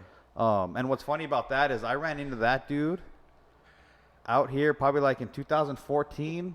No, okay. Just as probably a coincidence? Okay, or like at 2012-ish, I'm at some fights in Ontario, and we're leaving. It's the end of the fight. It's at a Thompson boxing promotion thing, right? And like he's walking by, I'm walking by, and like we catch eyes, right? And I'm like, where do I know you from, bro? And he's like, fuck, I don't where do I know you from? I'm like, you used to box or what? He goes, yeah. I'm like, where do you box at? And he's like, I used to box over here. I'm like, we fought in 2001. And he's like, oh, shit, yeah. So, like, I ran into him, right? And it was crazy, hugs, what's up, how you been, still boxing, all that stuff. And then we're at a fight at StubHub, like, in 2014. So, like, two, 3 years later, I ran into him again. Hey, what's up, dude? Recognized each other right away and said what's up. And it was... What a coincidence. Yeah. He lives in like Orange County or something like that. Yeah. Okay. Yeah, somewhere in Well, Orange there's County. always that there's always that mutual respect with somebody you got in the ring with and try to kill each other with. Yes, And the other dude I fought that night. So when Mayweather and Maidana fought the first time, I designed a mouthpiece for Maidana that said on the front 45 and 1, right? So I took, obviously, whenever I deliver a photo to somebody, I take photos of them with it, and then I post on my Facebook and Instagram, all that stuff. And sometimes they'll even, share it or post it. They have a big following, then it kind of boosts my following too, right? But I post that photo of Maidana holding the 45 and 1, and it's like 2 weeks before the fight or something like that, and that shit went viral. That photo went viral. Even Bleacher Report took that photo and did a little thing on Maidana, so confident going into the fight, had a mouthpiece made, predicting 45 and 1, all this stuff. So for about 3 days, my phone is just like the Instagram, the Twitter, all that stuff's going, pretty berserk, right? In one of the comments, somebody put, "Hey, we met back in 2001. Good to see your, what you're doing, blah, blah, blah." And I'm like, he said, "We met at whatever casino in 2001. And I replied back, "Oh, shit, I fought that night." Yeah. He's like, "I know." He's like, "Yeah, we fought." It's me. Yeah, it was me. Like, "I know." And it was the first guy I fought that night. I was like, "Oh, shit." So I've, since then connected with him on Facebook and Instagram. I'm like, we're cool. So just random, running into these dudes after is interesting. Well, yeah, I mean, you're being the mouthpiece guy now, and being that you had an amateur background. Yeah. With doing your mouthpieces, you're still in that sphere of boxing, Right. So and all these and much more now, Yeah. So you get your name plastered everywhere. Yeah. So that's pretty cool. How did the rules of the Tough Man competition compare to? Was it just like normal boxing, or is it different in terms of rules and what you have to do? The rules were the same. Okay, it was but all the the rounds same. were shorter. And no headgear. No headgear. Okay. The gloves I think were like 12 ounce. They weren't amateur fight gloves. I think they were like 12 ounce or maybe even 10 ounce pro gloves because they weren't amateur fight gloves. And they weren't like 14, 16 And they gave them to you? They provided them, yeah. So I remember putting them on. The first time I put on a pair of pro fight gloves was my best friend's older brother fought pro. Man, I can't remember where it was. Del Mar or something like that. And we're in the dressing room. And we're still like 18, 19, only been boxing for a few years. Never put on a pair of pro fight gloves.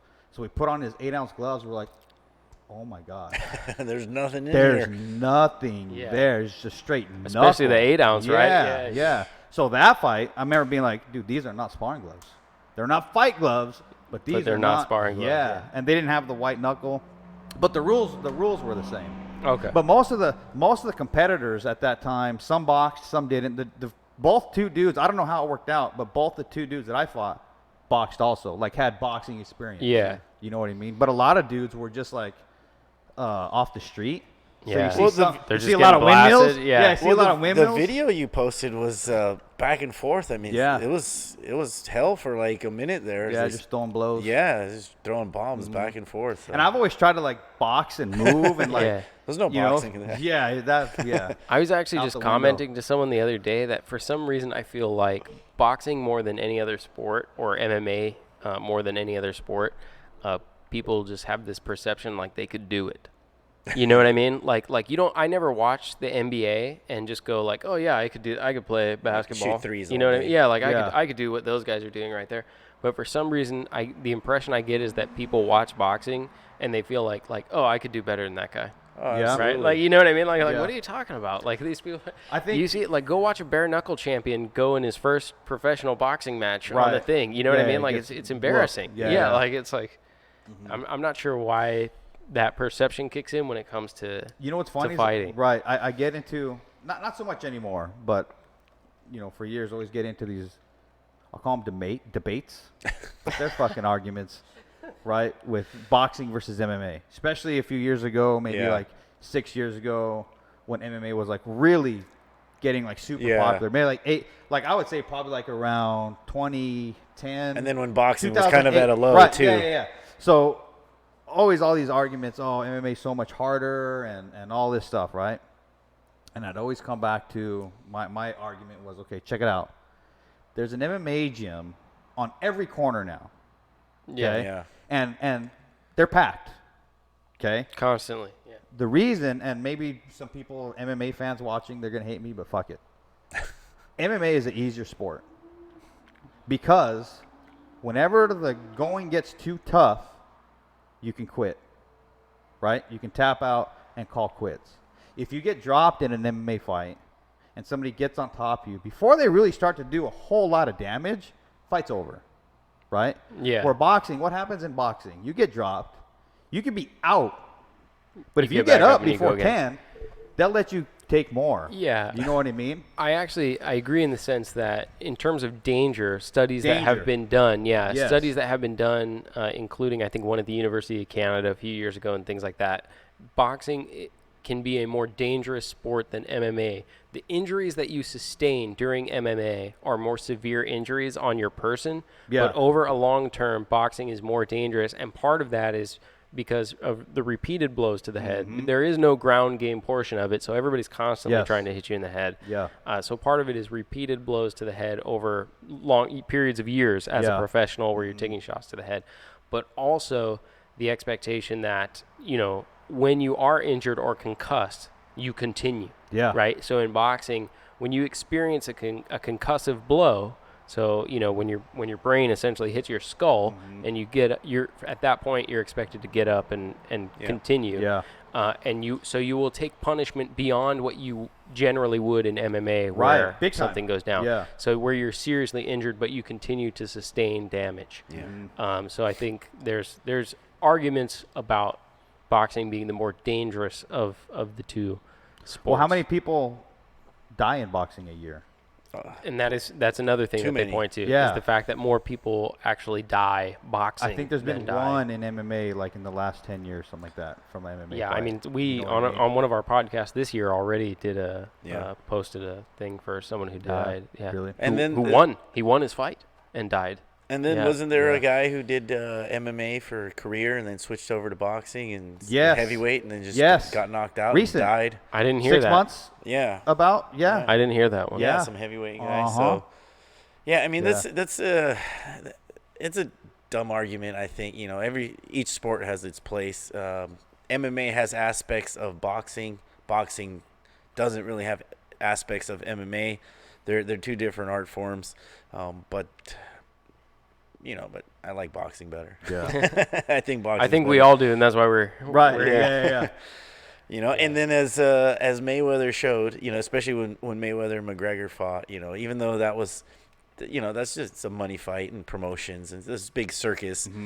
And I've heard it all the time. Oh, you know, MMA guy will beat the shit out of a boxer, but you know, a very competent, very skilled boxer can beat the crap out of an MMA guy as far as if they have maybe the same time in a gym training.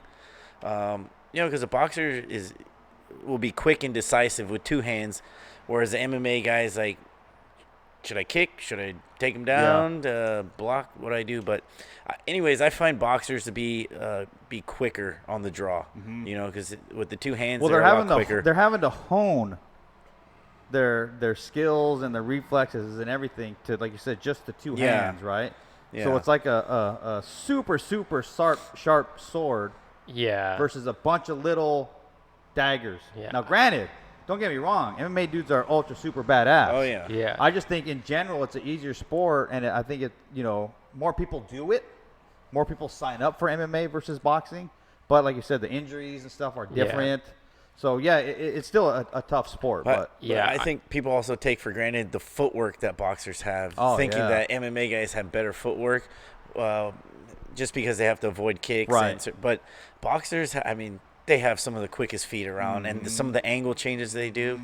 So, yeah, I think I don't know. I've never actually trained in MMA. Obviously, I've trained in boxing quite a bit. So I can't say that I feel like one is easier than the other. You know what I mean? Like, I'm sure they're both extremely difficult to do. But I do think that honing your craft to just punches, or basically having your sole focus, not your sole, obviously you focus on footwork and defense and a lot of things in boxing. But the fact of the matter is, the one thing that you're training is how to hit as hard as you can hit every day, all the time. Right? And it manifests itself in such a way that when you're not doing that, it is visible. And I think it's the most visible when you watch Floyd Mayweather versus Conor McGregor.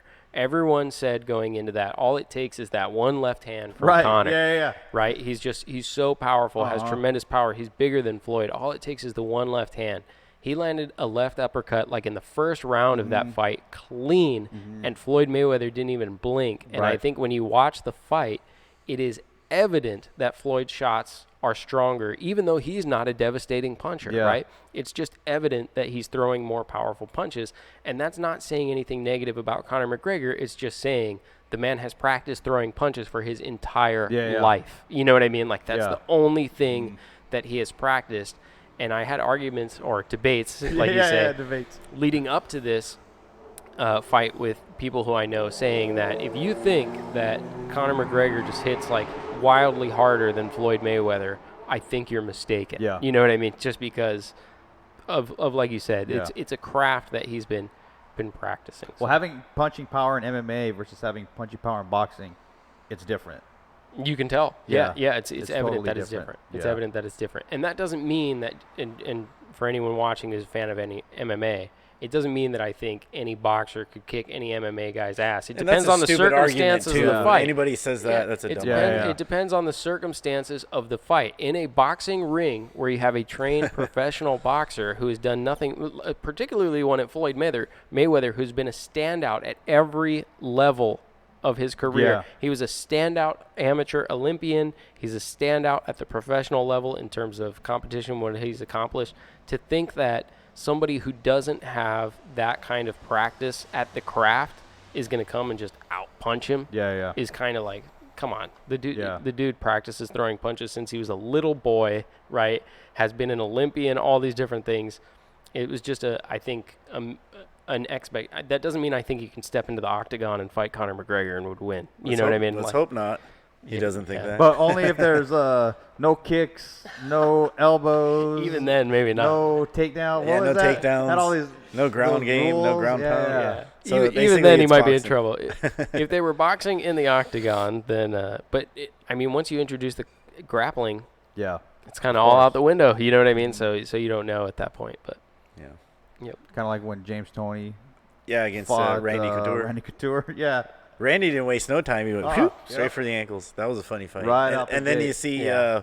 James just squirming on the ground, had no idea what to do. But, that's But then you look at Holly Holm. She made a successful transition from boxing to MMA and was a champion. So, yeah. So I think it can go both ways. There are people who make successful transitions both ways, but it's because they change it. They don't just step in and do it. They start dedicating their life to absolutely. it. Yeah. Well, I think that's an argument or debate that people are going to have forever. Yeah. As It's long never as going to they're go both away. sports. Yeah, of course. But those are mostly uneducated people. So Except you guys, man. Yeah. If you're watching, then argue about it Yeah, all day. go ahead. Debate it with Have your at friend. it. But you know what? The thing about how you were saying, people think that they see boxing and on TV and they think it's easy. They can jump right in they and could do just it. do it. Yeah. Well, that's because professionals always make their craft look easy. That's why they're professionals, They make it look effortless. But, owning a gym, I can't tell you how many times people come in here and they want to train just to get better, and they always say, man, this is a lot harder than I thought. Or somebody comes in wanting to spar, and they get their ass kicked. Those are the best. Yeah. Those Those are the best. They get their ass kicked, and then, you never see them again. You never see them again, or sometimes somebody has humbled. to go. Somebody has to pick them up and take them home, and No, you like know, I'll tell you, I knew happens all the time. I won't name drop him, but I knew this guy in high school who was like, super fit, used to work out all the time, lift weights, buff dude. Is probably somewhere in like the 180 range, and we were watching a fight one day, and it's a fight that's in or around welterweight, right? And he was like, man, I would just smoke these guys. And I was like, what are you talking about? Those are professional boxers, right? Those are professional fighters. And he was like, they're like 140 pounds, And he's like, look at me, I'm like 180 pounds of pure muscle. I'm like, okay. Right. Yeah, it would be embarrassing. Mm-hmm. It would be embarrassing to watch him fight one of those guys. That's the type of guy that we're in high school, too. you glove them up, right? Okay, you glove them up, they come to the gym, and they get cracked for the first time, and they turn their head, and they go into the fetal position. Oh, yeah. They turn their whole back because, their world has just been turned upside down because they've never been punched in the face. What would happen is, realistically, even if you could hang, you could probably hang for, like, a round, if that. You know what I mean? Like, let's say you're not getting pummeled all the guy has to do is just dance around the ring for a round, and And you'll be you're toast. done. Yeah, you'll yeah, be yeah, toast. yeah. If you haven't practiced it, I'm totally you got serious. no It's gas. not that Yeah, easy to that's hit true. somebody. No, if you know? haven't practiced they it can and you move. just spend one round just trying to follow him around and hit him, at the You'll end of be that gassed. round, you'll be done. Yeah, yeah. Right? The next Then they'll round, wail on you. the and next round, that then- guy will do whatever he wants to you. He will punish you, and you'll be taking knees and like wanting Yeah, to call it a day. absolutely. If you didn't quit If after you that didn't- first yeah, round, without even getting hit, Yeah, no, I'm done. But Yeah, exactly. yeah. And you know what's crazy is all that movement. People aren't used to that type of movement. What do I see most often after a round or two? They go throw up. They run outside. Yeah. Exactly. Because they're moving around, all that fluid's Exactly. moving around their belly. Next thing you know, they're like holding their mouth. They run outside. You know. Get the bucket by Yeah. And I tell them, you puke in my gym, you cleaning it up, man. I'm not touching Sure. your puke. Yeah, for sure. You know, I don't care. That's who what it I is. tell people at the office when I'm doing the mold of their teeth. They're like, I got one rule, man. You throw up, you clean up. And I'm probably thing. throwing up too. So you're throwing up, you're cleaning Yeah. up 2 throw ups. Because throw up makes me like literally, if I'm smelling vomit, there's like an 80%, 90% chance I'm throwing up right after. I that have, hasn't happened though, right? Yeah. I'm sure it has. Yeah. I'm sure it has. Yeah. I have a custom piece that I used with the kit and everything like that, and I had to cut the mold down because of my gag reflex. It was going too far into the back of my mouth, so like my mouthpiece is Sure. Really? Yeah, it's Super like, short? It like only goes to like Well, man, you've I got can't put it in otherwise. Yeah. you look at so many different molds, right? I mean, it's that's one interesting aspect I think of doing the mouthpieces and being in the dental industry is just the variety of the shape of people's teeth Yeah. and mouth, and like some people have like big and wide, some are short, some have the like narrow roof. You know, that's got to be interesting. They as far match as the shape biology. of your head. I didn't know that. Yeah.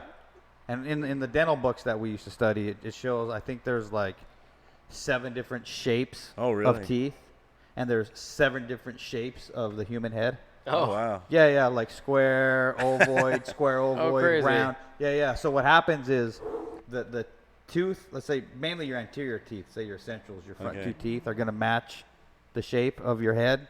And then also the arch of your teeth, right? The whole arch, if you looked at it, on a down view, is going to match. Oh wow. Yeah, those 3 things, they always kind of go together. Wow. Learn something. But some dudes, Yeah. some dudes do something have new. like crazy wide, where like the trays that we use to do the mold, like I gotta bend them out.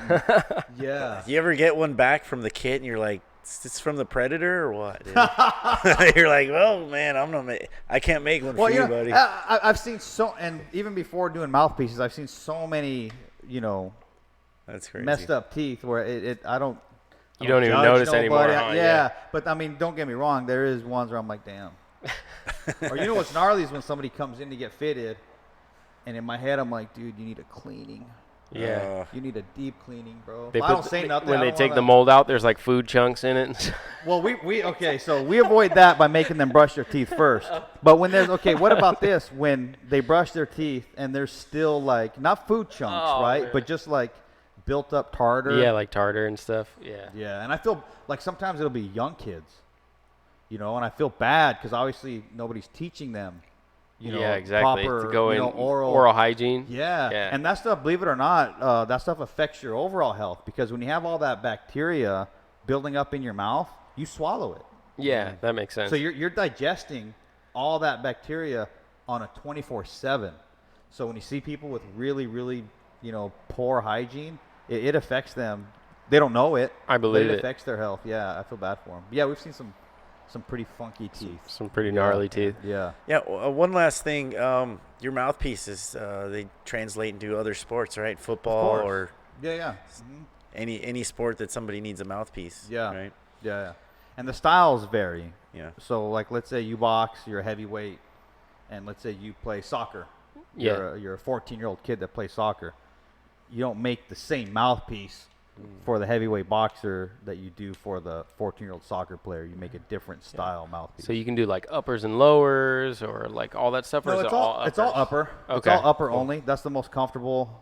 I can't stand mouthpieces that are not just uppers. I Yeah, don't yeah. understand how people wear them. The double. The double. double, yeah. It's hard to those are breathe through horrible. that. Yeah, I It's don't like a little understand how it hole. works. It has a little hole in it, and you're supposed to breathe through that. But Some people are still stuck on those. I think that's kind of like a old school. yeah, old. Is it? Especially Yeah, like I'm old not school sure which Mexican fighters want those doubles. I almost never see fighters wearing doubles. It's very rare. Marquez still does. Oh, Juan Manuel Marquez yeah, still does. that's true. Yeah, I can imagine. He's retired though, so. I can imagine boxing in the time when like a lot of this stuff was. I mean, what the hell did they wear before? Like bubble They gum? didn't. No, I mean in like the 50s, 60s, 70s, but I didn't mean, wear them back in the day. I don't know if they had custom fitted mouthpieces back then. Well, they did. They did, but they weren't like they were made out of like a resin, and I believe like the dentist would have to actually kind of like hand make it. Like now, there's machines that press the material over the mold to get the adaptation and all that stuff, right? But I believe back then, the dentist had a hand mold like a resin. They're like sculpting it or something like that almost. Yeah. The one thing is every time I have to take one out when the guy's in the corner, it's like it's really stuck on there. Yeah. But that's good because you get you're mixing it up with the other fighter. You're throwing a lot of punches. You get caught in an exchange with a inferior mouthpiece or just one of the basic ones you buy. It gets knocked out all the time. I can almost not take mine out with the gloves on. You know what I mean? Like somebody else has to take it out, basically. Yeah. That's what you want. Yeah, exactly. Yeah, you can't do the Diego Corrales, right? I got in an argument with Keith Thurman face-to-face in Vegas years ago because I was trying to tell him, hey, man, you need a custom mouthpiece. Because all these fights he's using a shock doctor. So I run into him. I messaged him on Facebook one time. He gets in a lot of arguments. And we went back and forth a little bit. So then I saw him at a gym in Vegas. And we got in like a little argument over it. And he's like, nah, dude, I don't like custom ones. I want to be able to spit it out. Oh, and I'm really? Like, bro, why would you want to do that? If it's comfortable and you can breathe, why would you want – if you can spit it out, that means it can get knocked out. Yeah. And they don't always stop and let you put your mouthpiece back in. No, there has to be a break in the action. Yeah, exactly. There has to be a natural break. That's why you want it to not fall out. Yeah. So after maybe like 5 minutes – of arguing with him, the owner of the gym kicked me out. Was that when they kicked you out of was that the Mayweather gym? No, that was not the Mayweather gym. So there's another gym you got kicked out of. That was Barry's Boxing in Vegas. Oh, okay. Yeah. Can you talk about why you got kicked out of Mayweather's gym? I knew he was beating around that one. So that time with Mayweather. Yeah, okay, so the Thurman was the warm-up getting kicked out of a gym telling a world champion that he needs a new mouthpiece. The Mayweather one, it was actually right before the Manny fight. Okay. And it was probably 3 weeks before the fight, and I'm buddies with his. I don't think he's still his personal assistant, but at the time it was Mayweather's. He was the money backpack dude that carried the money backpack. Okay. And like we were cool. I was cool with him. So we set up a trip for me to go out there, and he was going to try to make the introduction. Getting FaceTime with Floyd is like the hardest thing ever. Difficult, impossible. Yeah. So he was going to like do his best to he even told me, I'll try to get you to meet him. After that, it's on you. Yeah. You sell him or you don't sell him, right? You have your pitch on point because after that, I can't do nothing. So I went out there. I was planning to stay there as long as it took. Yeah. I was ready to rent a hotel for however long it took to finally get face-to-face with them and, tell them. Because what I've noticed is the mouthpiece that Floyd has been using has been the same mouthpiece for years. And it's really a not good mouthpiece. Super thin, so there's really not much protection there at all. Really poor fit. You see it flopping around in his mouth. So I went there one day, wasn't able to get face-to-face with them. I actually made that mouthpiece to show him as a sample, what we can do as far as our design. Because, of course, Floyd's going to want a cool design, right? Yeah, so I made him the TMT one with the snakeskin pattern just to kind of show this is, what we can do. The next day, and I was there in the gym watching him train, watching him spar. The next day he sparred. He hadn't sparred in I think they said 5 days because he suffered a headbutt. So he had a cut on his lip. So he took 5 days from sparring to let the cut heal. So the first day back sparring, we're there, I'm there. I'm right up at the ring watching him spar, right? The cut opens up. First round, the cut opens up again. So in the middle of the third or fourth round, in the middle of the round, he actually stops the sparring and says, because he's bleeding. And I'm watching this floppy mouthpiece, I'd say about 3-4 times where I saw Floyd literally have to suck the mouthpiece back in, okay, which is not good. That's not, a proper mouthpiece. Anyways, so he rolls down after he ends the sparring, you know how sometimes the fighters, they'll roll under the rope, like if they're tired or whatever. Yeah. They'll just kind of roll under the bottom rope. Yeah. So he does that and sits on the ring literally right here, right by me. And the whole thing getting close to Floyd is the hard part, right? So in my head, I'm not thinking. I'm like, oh, shit. He's right here. You're right? like, now's the time. Now's the time. Yeah. Shoot first, ask questions later. Exactly. You need a new mouthpiece. Pretty much. That's because he was showing. I don't know who he was showing, but he was showing him the cut in his lip, right? And he's got the mouthpiece still kind of flopping, and he's showing him like the cut. And Floyd actually just kind of like turned to me for a quick second, and right there I was like, you need to upgrade that mouthpiece. And he looked at me up and down, looked at my hat, looked at my logo on my shirt, because he knew that Dave was trying to introduce me. So obviously he knew who I was. And he goes, no, I don't. You ain't no dentist. You don't know nothing. And he like stormed off. Dude, 5 minutes later, I'm in the parking lot. Oh, yeah. Yeah, booted. Wow. And sure enough, I asked Dave later if it was Floyd that actually told security to boot me, or if security just took it on their own to boot me. And Dave was like, nah, dude, Floyd said you got to go. I was like, all right, well, at least Floyd kicked me out. Yeah, exactly. and not the dude that got his nose busted exactly. by Christian Thomas on All Access. Man. Well, yeah. Floyd can't handle the truth. Well, Here's the thing, though. Here's the thing. Like, in retrospect, I shouldn't have said anything. It's the biggest fight ever, right? Yeah, that's he true. just, he hasn't been able to spar for 5 days. Yeah. So you understand it now. Yeah. Like he was it was right after the sparring. So. Yeah, and the sparring ended because he didn't even get the full sparring in, right? Yeah, he wasn't in the right mood to hear anything, really. So, yeah, like, fully my bad, right? 100% my bad. But at the time, I was like, I might not get this another close to chance. him. And we're literally perfect time to talk about the topic because his lip is cut because he has this inferior mouthpiece. Yeah. But, so I go home. And, like, I think either later that night or at midnight or something, I start seeing the TMZ posts about Mayweather's $25,000 mouth guards with the gold dust and the $100 bill, all that stuff. So that dentist was actually there that weekend. I showed up on a Monday, and I bounced on Wednesday. That dentist was actually that weekend, like Sunday or Monday.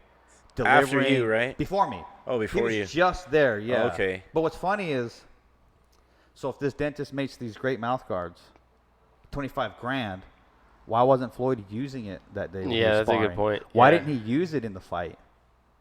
He didn't. Oh, he didn't use that one in the fight? No, he used the exact same mouthpiece that he's used literally for years. Huh. So what's that kind of? And that's what I was telling Dave. I'm like, Dave, it's still not a good mouthpiece, bro. He still needs. I wonder if it's just him being stubborn and used to part his old. Part of it is that. That was kind of one of the same issues I had with Tim Bradley. Wanted to use his same old mouthpiece for a long time. It took me a while to get him to use the new one. Yeah. But finally he did. But it took him a while. Oh man, I'm just used to it. It's a mental thing. I'm like, dude, I get it. But you're at where you're at, not because of these superstitions, bro. Yeah, that's true. It's because of your skill. It's because of your work. It's not, you know what I mean? So let me take this part and handle that for you. You use this. Don't, you know what I'm saying? So that's what it's just like baseball players. You know what I mean? They have their superstitions. Yeah. That's what it was, I think. If it ain't broke kind of mentality, like, it's worked all this time. Yeah, like, right. My lucky mouthpiece. Yeah. Well, yeah, I wondered who made that. That mouthpiece had $100 bills cut up and gold dust. Expensive mouthpiece to not be using, though. Right. But, I know. But Mayweather, I'm sure he has plenty of expensive things he doesn't use. Right. Yeah, exactly. All that often. Uh-huh. Yeah, exactly. $25,000. That's like probably like $5 to you and me. Yeah. Probably. Yeah. All right. Well, I think it's about time to wrap it up. Yeah. You good? Yeah, I think we we covered a lot. Covered a lot of ground today. I will definitely leave time to give any shout outs that we want to give. Actually, is there anything you want to plug, any shout out you want to give? Website, we already mentioned mouthpieceguy.com. Any gym, anything like that? No. I mean, if anybody out there looking for a mouthpiece, just Google us. Google Mouthpiece Guy. Look for us on Instagram, Facebook, Twitter, Mouthpiece Guy. That's not his name. If you don't need a mouthpiece, then forget it. Just know that's not his name, though. Yeah, but that's not my name. I do have a real name. He has a real name. Yeah. But for business purposes, Mouthpiece guy works. Yeah, right? yeah. I remember the first time Robert Garcia called me Jeff. You're like, No My mind lie, was blown. dude. He called me Jeff, and I was like, oh shit. He knows my name. He called me Jeff. It's been 3 years, 4 months, and 7 days. He's like, I've been waiting for this moment. You know No, me. but it was really like, wow, it's about time. That's awesome. Yeah. That's awesome. Shout outs just to our 2 fighters from the gym, Joey Abudi and Greg Black. They both won on, what was it, yesterday? Saturday at TKO in Santa Ana. They both won their fights. And they're just starting out. They're novice boxers, but they've won most of their fights. Greg's a heavyweight. He's 3-0, and then Joey's he's like 130. He's 4-1, but Joey's got 8 months in the gym and 4 victories already, and Greg's coming back. Damn, that's pretty good. Yeah, and Greg's got about a year layoff, and that was his first fight coming back. You know, heavyweights is a tough division, but I think both these guys have bright futures. I have them sparring. I've had these guys spar professional boxers, top, like number 3 ranked in the world. Yeah. Boxers, number 1s in the world in amateur. So these guys can compete. I think they got a bright future. So I just want to say, proud of you guys. Keep it up. Keep training hard. Shout out to you guys, and I'll see you in the gym tomorrow. Cool. Better be there, ready to work again. For me, just a quick shout out to everybody who's inducted in the International Boxing Hall of Fame this past week. That includes Vitaly Klitschko, Eric Morales, Ronald Wright, so Winky Wright. Yeah. All of them went into the Boxing Hall of Fame. So good job, guys. Yeah, I think they're all worthy congrats. inductees. Congrats to those guys. So congrats to those guys. I love Winky Wright. Yeah. So to say, when are you going to see another person fight that style? Yeah, that's a good point. Right? Cover, punch, but it works. Mm-hmm. You'll never see anybody fight like that again, maybe, unless he trains them. Yeah, exactly. Right. All right. Well, I think that's it this week for Beat the Count. Thank you very much for joining us. We appreciate Thanks, Jeff. all of Thank you. you. Yeah, this was fun. Yep. Yeah. Appreciate your And time. we'll see you guys next week. All right. See you guys. Signing off. All right.